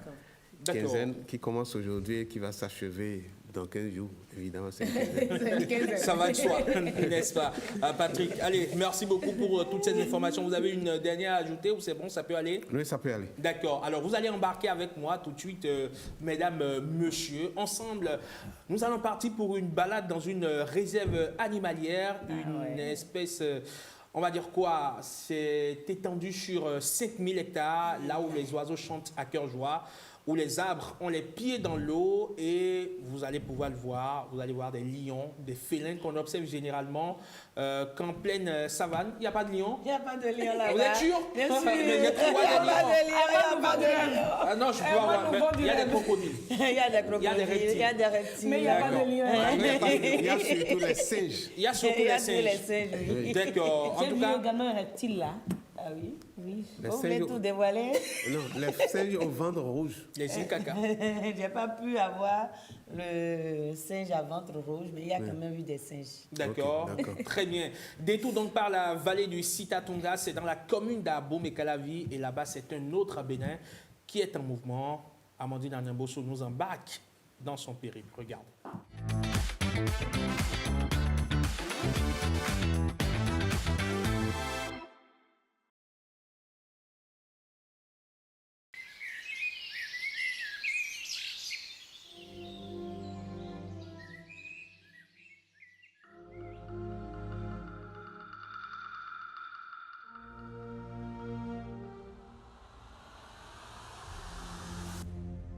Plus de 80 000 hectares consacrés à la préservation des espèces menacées. Nous sommes ici dans la vallée du Sitatunga, située à environ 30 km de la ville de Cotonou. Elle est constituée de bas-fonds et de plaines inondables. Elle est riche en biodiversité, porteuse d'espoir. Et je vous emmène à la découverte de cette ressource naturelle.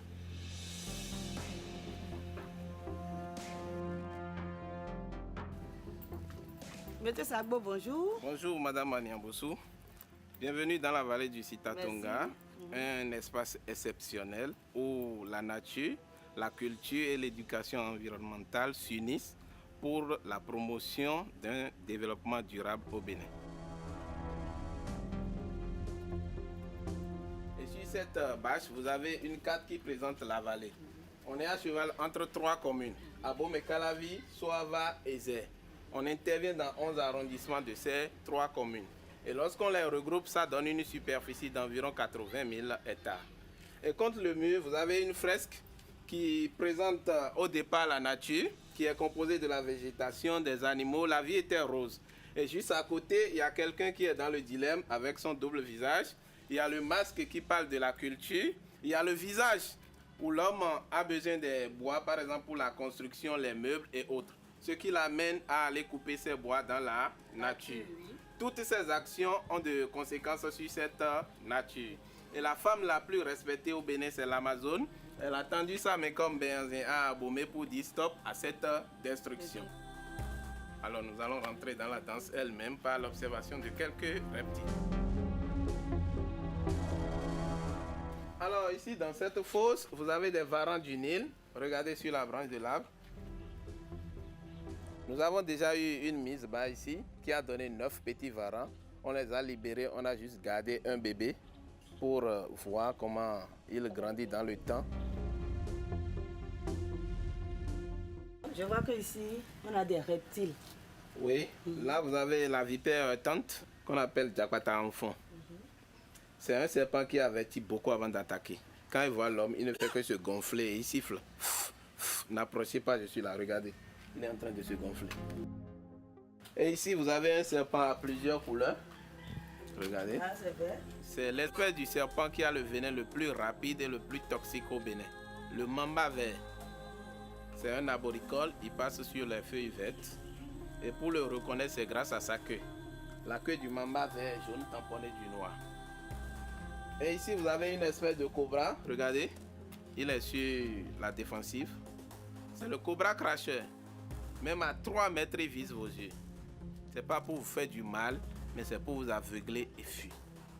Et là, vous avez un serpent inoffensif, le python royal, que tout le monde connaît, Ouida. Il ne mord pas facilement. C'est quand il se sent vraiment en danger qu'il se défend.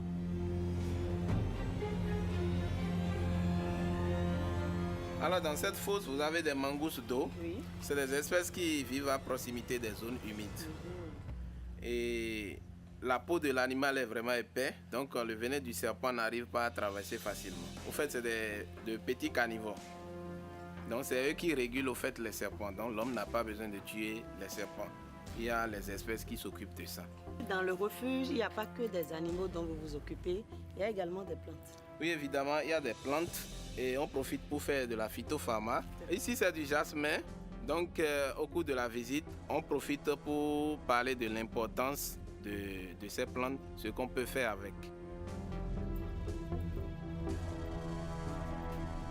Donc ici, c'est la salle des poissons. Et dans ces aquariums, vous avez des poissons exotiques. Et à côté de ces poissons exotiques, vous avez un poisson particulier, le poisson électrique. C'est un poisson qui a la capacité de libérer une décharge allant jusqu'à 320 volts. Mais l'intensité est pratiquement nulle. Ça libère cette décharge juste pour se protéger et également pour affaiblir sa proie.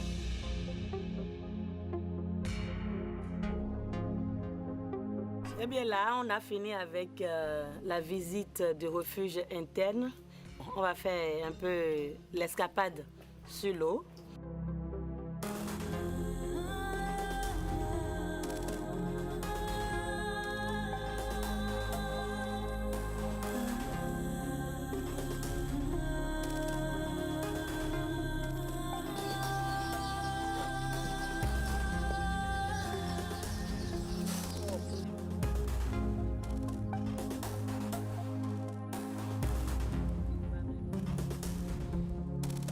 Là, nous sommes en train de faire une balade dans une zone marécageuse. Donc nous sommes dans la zone marécageuse du village de la Panthère. Panthère, oui. Ce circuit, c'est nous-mêmes qui l'avons tracé sur une distance d'environ 750 mètres avec une profondeur comprise entre 0,50 et 3 mètres.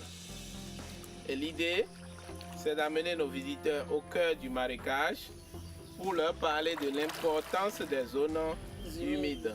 Les zones marécageuses servent d'habitat pour certains animaux aquatiques. Dans une zone marécageuse comme ça, on peut trouver le crocodile nain, le python de Séba, et plusieurs espèces de poissons comme les clarias. À part ça, c'est l'habitat de référence de l'antilope d'Ocitatunga. Voilà. Antilope qui a donné son nom à la vallée. En suivi écologique, nous faisons des recherches sur l'habitat de ces espèces-là, des collectes de données, le suivi de ces espèces-là, surtout le crocodile et le Citatunga, pour toujours savoir si ces animaux-là sont toujours dans le marécage.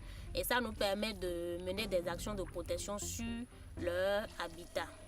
En tout et pour tout, au niveau de la vallée, il y a combien d'espèces d'animaux? On a plus de 100 espèces actuellement dans la vallée et divisées en plusieurs taxons. Quand on parle d'animaux, il y a les oiseaux, les poissons, les mammifères et autres.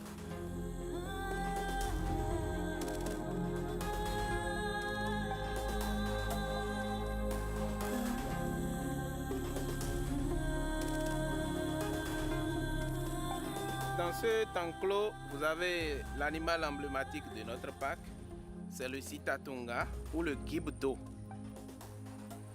C'est des antilopes semi-aquatiques qui peuvent plonger complètement et c'est seulement leur museau, vous allez voir la surface de l'eau.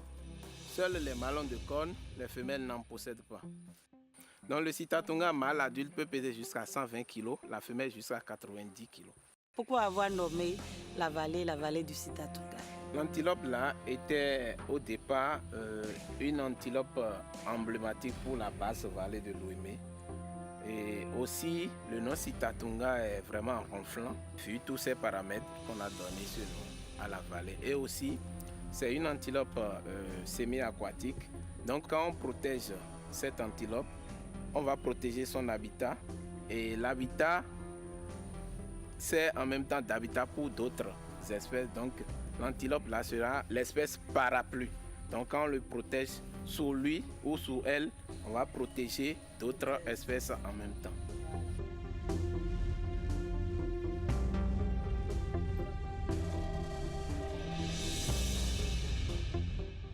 Les fosses que vous voici, c'est les fosses aux crocodiles. Actuellement, on fait la conservation est situ, c'est-à-dire on les multiplie pour pouvoir peupler le milieu naturel. Donc jusqu'à la date d'aujourd'hui, on a libéré plus de 200 crocodiles nains dans la zone marécageuse.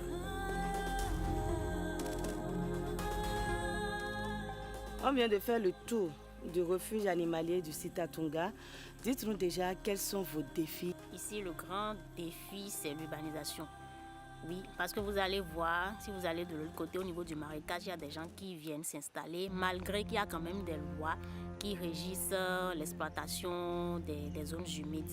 À part cela, il y a aussi les défis financiers.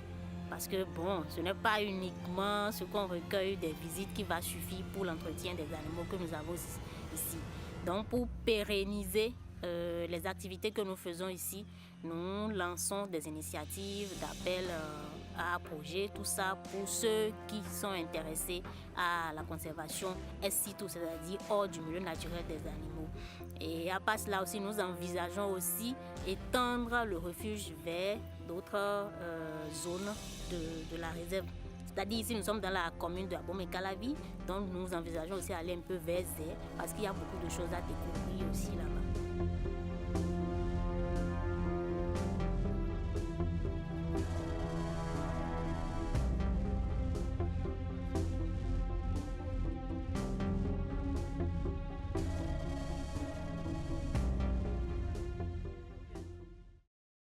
Franchement, Amandine, merci vraiment de nous avoir fait transporter dans ce milieu naturel. On a pris du plaisir à vous suivre dans votre balade. Tout le monde était scotché, on était comme tous comme des bébés lunatiques, un tout petit peu lunatiques, parce qu'on se dit waouh, parce que c'est juste à côté de chez nous. C'est dans la commune d'Abomey-Calavi, c'est ça? À peine à 30 minutes de Cotonou. Juste à 30 minutes de Cotonou, qui a cette merveille où on n'a pas toujours la présence d'esprit de nous porter vers ces milieux.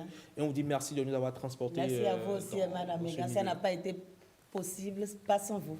Non, écoutez, le mérite est tout à vous et également à Jean Nombimin qui a pris des magnifiques images. Arnaud Tosset pour le chant. Isaac et Marius à Romlantor, qui nous a conduit sur le site et qui nous a beaucoup aidé. Alors, après avoir fini évidemment de vous passer la pommade, on va maintenant vous poser les vraies questions. Comment ça s'est passé sur le site de la vallée du Sitatunga? C'est assez grand, vous avez beaucoup marché? Oui, on a 2 heures de marche. Hein? Vous avez perdu quelques grammes, c'est pas beaucoup. Mais en tout cas, on ne ressent rien, on ne ressent même rien. C'est pas 2 heures de marche d'une seule journée qui va impacter ma corpulence. Alors, non, mais c'est intéressant, ça fait voyager, on se libère quand on va dans ces cadres-là. On se libère, on va dans ces cadres-là quand on en ressort vraiment émerveillé. Et c'est comme un retour à la source.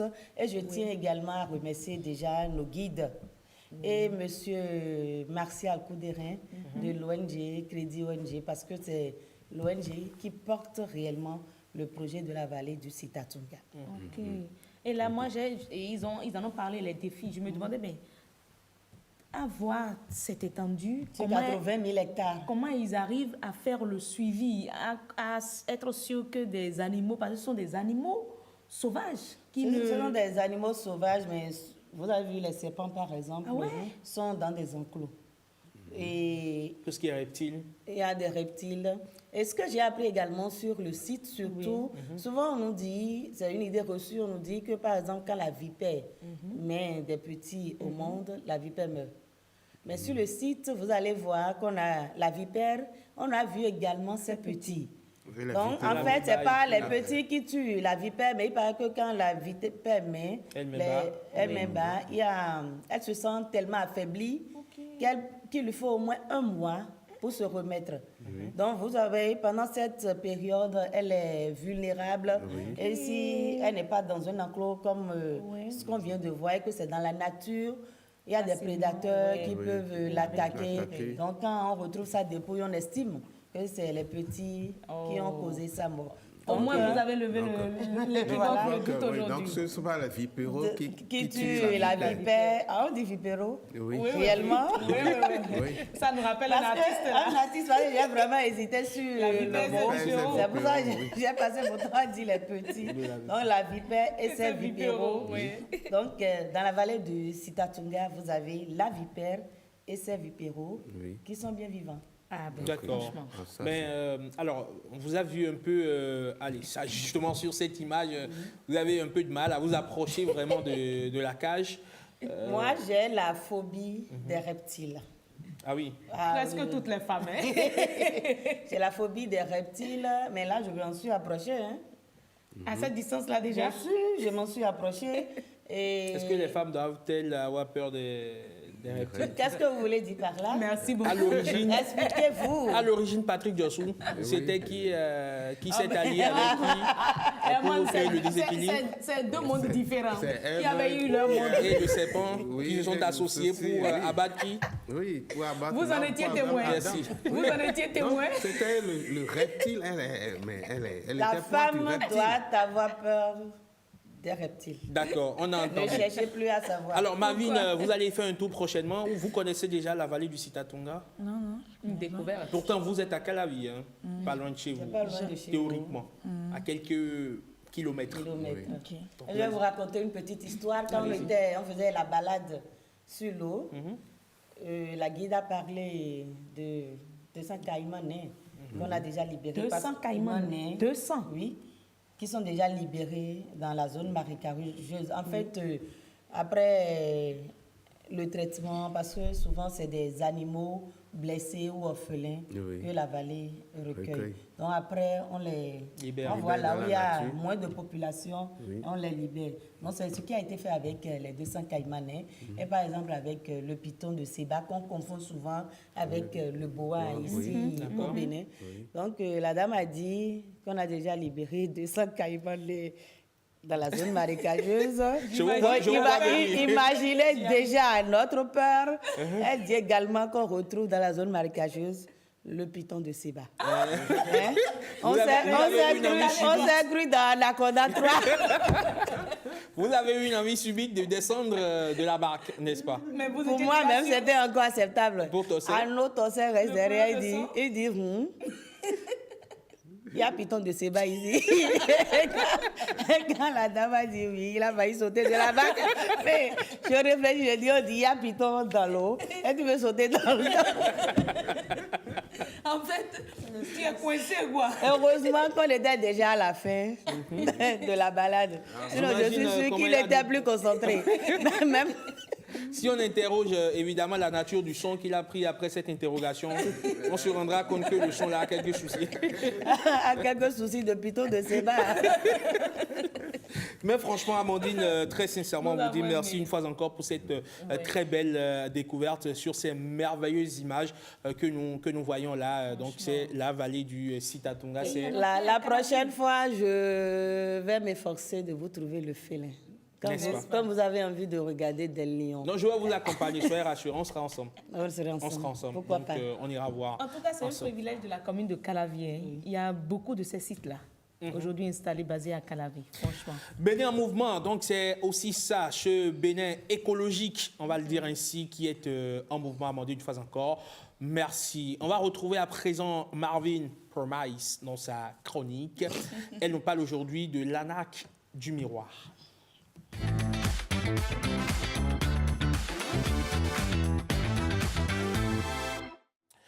Mesdames, Messieurs, est-ce que vous savez ce qu'on appelle l'ANAQ du miroir, Heureuse? Le thème miroir m'embrouille un peu, mais j'imagine qu'il doit maîtriser le contenu. Le thème vous embrouille un peu. Oui. Amandine, vous devinez déjà de quoi il s'agit? Je sais ce que c'est que l'ANAQ, je sais ce que c'est que le miroir, mais les deux ensemble, qu'est-ce que ça donne? Alors, lorsque vous mettez les deux ensemble, qu'est-ce que cela pourrait vous suggérer comme réflexion? C'est un devoir de... Du genre, on s'anaque? L'auto-anaque? Non, pas du tout. Pat, vous avez déjà entendu ça une fois, l'ANAQ du miroir. Mais c'est une expression qui est réservée, c'est surtout ceux qui sont dans le numérique qui utilisent cette expression. Non, Pat est trop fort. Pat est trop fort. Il n'est pas dans le numérique. D'accord. Il n'a pas envie de se lancer, n'est-ce pas? Alors, Marvin, aujourd'hui, vous avez décidé de nous parler de l'ANAQ du miroir parce qu'on sait qu'il y a des pièges qui se voient venir et il y a d'autres qui prennent la forme d'un reflet. C'est ce qu'on appelle l'ANAQ du miroir. C'est une parfaite illusion. Est-ce que vous pouvez nous en dire un peu plus? Bien sûr. Bonjour. L'entrepreneur Marvin a tout perdu. Elle a perdu son énergie, elle a perdu sa voix et accessoirement aussi sa concentration. Non, mais pas son contenu. Mais pas son contenu. Marvin? Oui, le week-end était chaud. D'accord. Alors, l'ANAQ du miroir, en fait, on dit l'ANAQ du miroir parce que l'ANAQ, en fait, nous montre ce qu'il en est, ce que nous, on veut voir. Il y a plusieurs formes d'ANAQ que je ne vais pas citer, mais on va d'abord commencer par l'ANAQ du miroir. Et on suppose, on rêve de voyager. Mais tout le monde veut voyager à un coût moindre. Donc, on nous envoie des tarifs réduits. Pas forcément en fait des tarifs réels, mais on nous envoie des tarifs réduits pour dire prenez le billet d'avion. Ça peut être de l'ANAQ derrière. On veut une opportunité, on nous annonce un projet qui est réservé pour nous. On veut chercher l'amour, on nous charge de compliments comme on vous dit tu es belle, tu es rayonnante et tout ça. Maintenant, les spécialistes de la psychologie sociale appellent cela une manipulation par réflexivité. Les ANAQeurs, en fait, quand ils utilisent la méthode ANAQ miroir, c'est qu'ils adoptent en fait une manipulation par réflexivité. Ils créent un reflet émotionnel dans lequel en fait la victime s'identifie sans se méfier. Vous voyez? On crée en fait le reflet. Je veux voyager à coût moindre. Le billet d'avion il est à 200 000 aller-retour, hébergement y compris. Je me dis bon. C'est sûrement que c'est une opportunité pour moi. Donc, je ne me méfie pas forcément alors que, logiquement, ce n'est pas ça. Ça ne peut pas être ça. Les techniques utilisées, il y a d'abord le mirroring. L'ANAQeur répète tes mots, reprend ton langage, imite ton attitude. C'est une technique documentée dans les études de profiling criminel. On a dit ici que sur les réseaux sociaux, on peut rapidement prendre les données des personnes. On peut identifier nos attitudes d'achat, nos attitudes de nos comportements en fait, d'achat sur les réseaux sociaux. Donc, si j'ai l'habitude de checker tout le temps les tenues de coûts moindres, si la personne a accès, c'est parce qu'il y a différents types d'arnaqueurs, ceux qui sont formés dans l'informatique, ceux qui ont la maîtrise de l'algorithme et ceux qui peuvent rapidement piocher vos données grâce aux liens phishing. Donc, avec ça, en fait, ils peuvent utiliser rapidement ça et faire une étude de profiling criminel.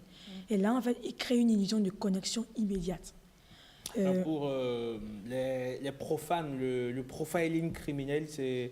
En fait, ce sont ces experts-là qui étudient vraiment la psychologie et l'être, enfin, on va dire quoi, qui donne, le profil d'une personne, que ce soit physique, psychologique. Pour ceux qui ont suivi Blacklist, Elizabeth King était une profileuse, comme on le dit. Donc voilà, elle se charge de faire des recherches sur la description physique et psychologique de la personne pour l'appréhender dans ses moindres détails. Et anticiper aussi sur ses réactions. Tout à fait. C'est ça. Merci beaucoup pour le complément. Du coup, là, en fait, c'est totalement ça. Et on a l'impression que la personne nous comprend, la personne nous a étudié et est en train de nous imiter. Et là, c'est la première technique que les arnaqueurs utilisent dans la méthode de l'arnaque miroir. Ensuite, il y a le love bombing. Là, c'est très utilisé dans les arnaques sentimentales, mais aussi professionnelles. On a dit ici, il y a eu l'histoire de la dame qui s'est faite arnaquer par une personne qui lui faisait croire qu'il était Brad Pitt, je crois bien. Elle avait envoyé de l'argent, beaucoup d'argent. Voilà, c'est un bombardement en fait, d'attention, de compliments, de validation. Et ça se fait beaucoup sur les réseaux sociaux aussi parce que les gens se disent qu'ici, les réseaux sociaux, c'est un monde, c'est un endroit où on peut faire des connexions sociales. Donc les gens pensent, bon, il y en a qui trouvent l'amour là-bas, mais il y en a qui ont la fermeté en fait que on doit forcément trouver l'amour là-bas. Donc, il y a des arnaqueurs qui passent par ce moyen, le love booming, pour créer en fait de l'arnaque. Donc, ils envoient beaucoup d'attention, réponse automatique quand tu écris, et voilà. Et là, il y a des experts en anti-fraud office, OLAF, qui révèlent que le love booming est cité comme l'étape numéro 1 dans plus de 70% des arnaques amoureuses. Parce que l'homme a besoin d'attention, donc quand tu lui as besoin d'attention, il peut envoyer, il peut vider. Quand on te dit, mais tu es tellement belle, et puis tu dis, le point sensible. Ouais. C'est ça aussi. Donc, l'arnaque au sentiment. On peut envoyer tout ce qu'on veut. Maintenant, il y a l'offre personnalisée. L'arnaqueur fait croire que l'offre est exclusivement pour toi et uniquement pour toi. Donc, tu prends ce que tu veux parce que tu te dis que c'est vraiment centré sur toi. Alors, Marvin, il y a aussi ce cas d'arnaque où les malveillants vont créer des sites identiques à des sites officiels. Je prends l'exemple de la SRTB par exemple. Ils iront créer un site identique à la SRTB avec le logo de la SRTB, la charte graphique de la SRTB. Ou peut-être si la SRTB commercialise des produits, ils vont exactement commercialiser les mêmes produits que la SRTB, mettre en place des outils pour un paiement numérique, sauf que lorsque vous payez, vous ne verrez jamais le produit. Vous pensez avoir payé chez la SRTB, mais en réalité, c'est un site parallèle. Et ça se passe déjà actuellement avec celles qui font le commerce en ligne. Et vous allez voir, on crée les mêmes profils que cette dame-là. Et quand les dames sont en live, l'autre aussi lance. Oui. Et la dame est en live, c'est quelqu'un d'autre qui passe par derrière, qui vous écrit. Vous pouvez commander. Les gens envoient le sous. Mais à la fin, on dit, mais madame, je vous ai envoyé mon argent, je n'ai pas reçu le colis parce que vous étiez en live. J'ai commandé, mais elle dit, mais je n'ai rien reçu. Et c'est d'enquête en enquête qu'on voit qu'en fait, c'est un autre numéro qui a arnaqué tous ces consommateurs. C'est terrible, c'est ça. Et c'est pour ça que je vous ai dit la dernière fois, vu que nous sommes là dans un monde où la plupart des personnes lisent de façon diagonale, c'est très facile en fait de dupliquer les sites, de mettre tout ce qu'il faut et de faire croire aux gens que c'est le même site. La SRTB a pris un nom de domaine, donc c'est srtb.com. .bj par exemple. Je suppose qu'une autre personne, quand il y a déjà un nom de domaine .bj, srtb.bj, plus personne ne peut prendre un nom de domaine srtb.bj. Donc sûrement la personne qui va vouloir faire de l'arnaque va créer un site avec un nom de domaine srtb.com. Donc en fait, elles sont toujours le https. Donc http srtb.com. Mais le vrai site de la SRTB serait https srtb.bj. Et là maintenant, en fait, c'est à nous ou bien c'est la personne en fait qui veut effectuer un paiement, qui doit voir est-ce que c'est .bj ou c'est .com. En fait, il faut être très vigilant. Il faut avoir une éducation numérique. Voilà, parce qu'en fait, l'œil, c'est comme on dit, quand on envoie les SMS de vous avez reçu. Et on est dans la période déjà, en fait. Comme notre cerveau sait déjà que c'est MTN Momo qui envoie, quand on voit vous avez reçu, on ne veut plus ça, c'est MTN Momo qui a envoyé. Non, on lit même, hein, le cerveau te fait lire même MTN Momo. Mais comme ça a une opportunité, ça a une aubaine, on se lance, on c'est clair. Donc en fait, il y a tout ça. Donc il faut prendre plus de temps pour vérifier ces petits détails-là. C'est difficile, mais c'est important. D'accord. Donc l'astuce idéale pour échapper à ce type d'arnaque, c'est vraiment de rester très vigilant sur les réseaux sociaux, de rester lucide. La maîtrise de soi. D'être woke, comme le disent les Anglais. D'être de wokisme. Bon, même s'il ne faut pas aller. Tout ce qui est gratuit. Quand c'est gratuit, c'est que c'est vous le produit. Retenez toujours ça. Quand c'est gratuit, c'est que c'est vous le produit. Vraiment. Oui. Il faut être très vigilant. Il faut passer l'information autour de vous. Ça dépasse le jeu pratique. Il faut être vigilant. L'arnaque du miroir. Voilà donc ce qu'il faut retenir. La seule astuce, et vraiment la seule astuce pour s'en sortir, effectivement, c'est d'être vigilant, d'avoir une éducation numérique. Et lorsque c'est trop beau, il faut vous poser des questions. En fait, quand c'est trop beau, il faut se poser des questions. C'est clair. Aujourd'hui où la crise économique va de mal en pire, franchement. Il faut se connecter avec son cerveau. Oui. Il faut allumer son cerveau. Oui. D'accord, très bien. Vous avez fait aujourd'hui le pari d'une chemise, c'est du beige ou du jaune? C'est du jaune. C'est du beige. Il a fait du temps sur du jaune poussin, c'est ça? Oui, je crois. Du jaune poussin. D'accord. On va vous remplacer par quelqu'un qui a fait le même pari vestimentaire que vous aujourd'hui. Il a mis aussi du jaune poussin en bas. C'est Marcel Arrossi pour la revue de presse.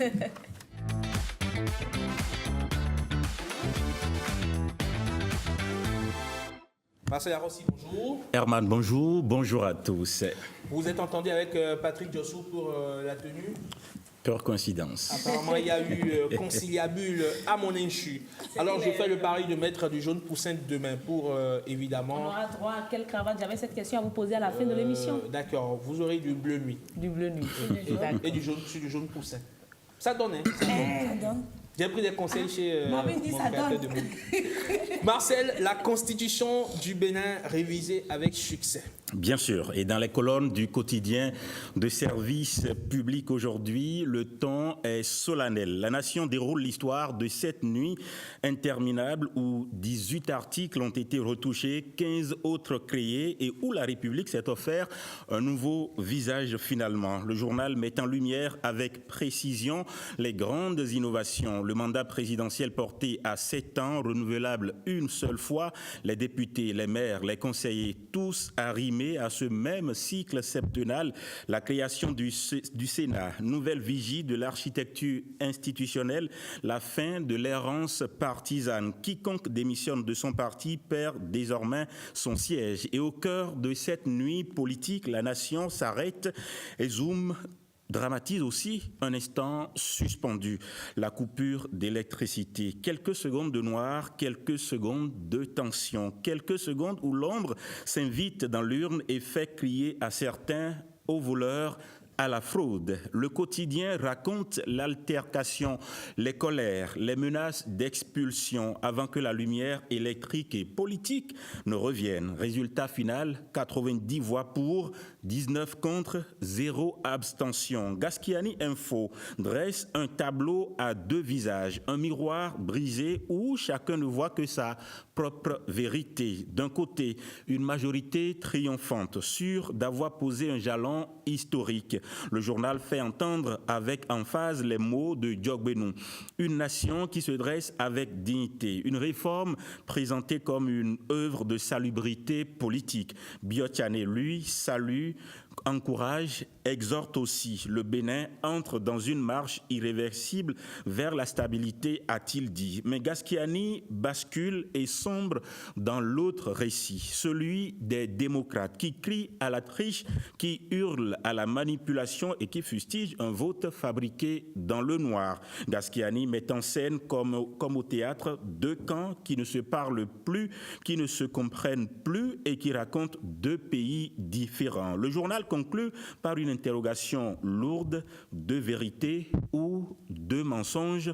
Point d'interrogation. Bénin intelligent, de son côté, explique la refonte du mandat présidentiel, décrit le nouveau bicaméralisme, s'attarde aussi sur les prérogatives du Sénat, gardien de l'unité nationale, et éclaire le principe d'harmonisation des mandats pensés pour stabiliser le cycle électoral. Moins dans la dramaturgie, mais plus dans l'architecture, moins dans le tumulte et plus dans le schéma. Bénin intelligent pose les fondations et restitue tout simplement. Le matinal remonte le fil de son côté, reconstitue, assemble les pièces d'une révision qui n'avait rien d'un long fleuve tranquille. Pour le journal, cette réforme constitutionnelle est le résultat d'un savoureux mélange de pression, de doutes, de ralliements hésitants et de calculs froids qui ont rythmé les couloirs du palais des gouverneurs. Dès le vendredi matin, nous rapporte le quotidien, l'atmosphère était lourde, presque électrique. Le matinal décrit des députés marchant d'un bureau à l'autre, se chuchotant des stratégies de dernière minute, tandis qu'à la guérite, la sécurité filtrait chaque souffle comme si l'on entrait dans un bunker. Le journal souligne avec insistance le balai des hésitations, des élus de la majorité qui réclament des assurances, des élus de l'opposition qui verrouillent leur rang par procuration. Et cette rumeur aussi tenace, 11 députés mouvanciers prêts à faire défection, qui circulent comme un vent de sable dans une pièce close. Puis vient le soir et le matinal raconte cette attente interminable, ces allers-retours mystérieux, ces longues heures où personne ne comprend si la plénière va démarrer ou s'enliser pour de bon. Il décrit la tension qui grimpe lorsque la sirène retentit enfin. Puis l'entrée du président Louis Vlavonou, calme, posé, stoïque même, lançant officiellement la bataille. Le quotidien évoque des conciliabules dans les couloirs, des regards graves au petit matin et cette drôle d'assurance qui flotte soudain chez certains députés. Il y aura une surprise. Lorsque les élus reviennent en plénière autour de 4 heures du matin, le matinal observe la majorité qui paraît sûre d'elle, les démocrates qui sont arc-boutés et l'atmosphère qui devient étouffante. Le journal met en scène les échanges musclés, les interventions virulentes de Hundete et Wassangari, les rappels à l'ordre répétés du président Vlavonou et même les gestes SCD d'Awanvoebla invitant à écouter les charges oratoires. Bref, c'était un bon film. Alors, la Constitution a changé, les institutions s'apprêtent à changer, mais une question demeure suspendue. Que dira l'histoire quand les passions seront retombées?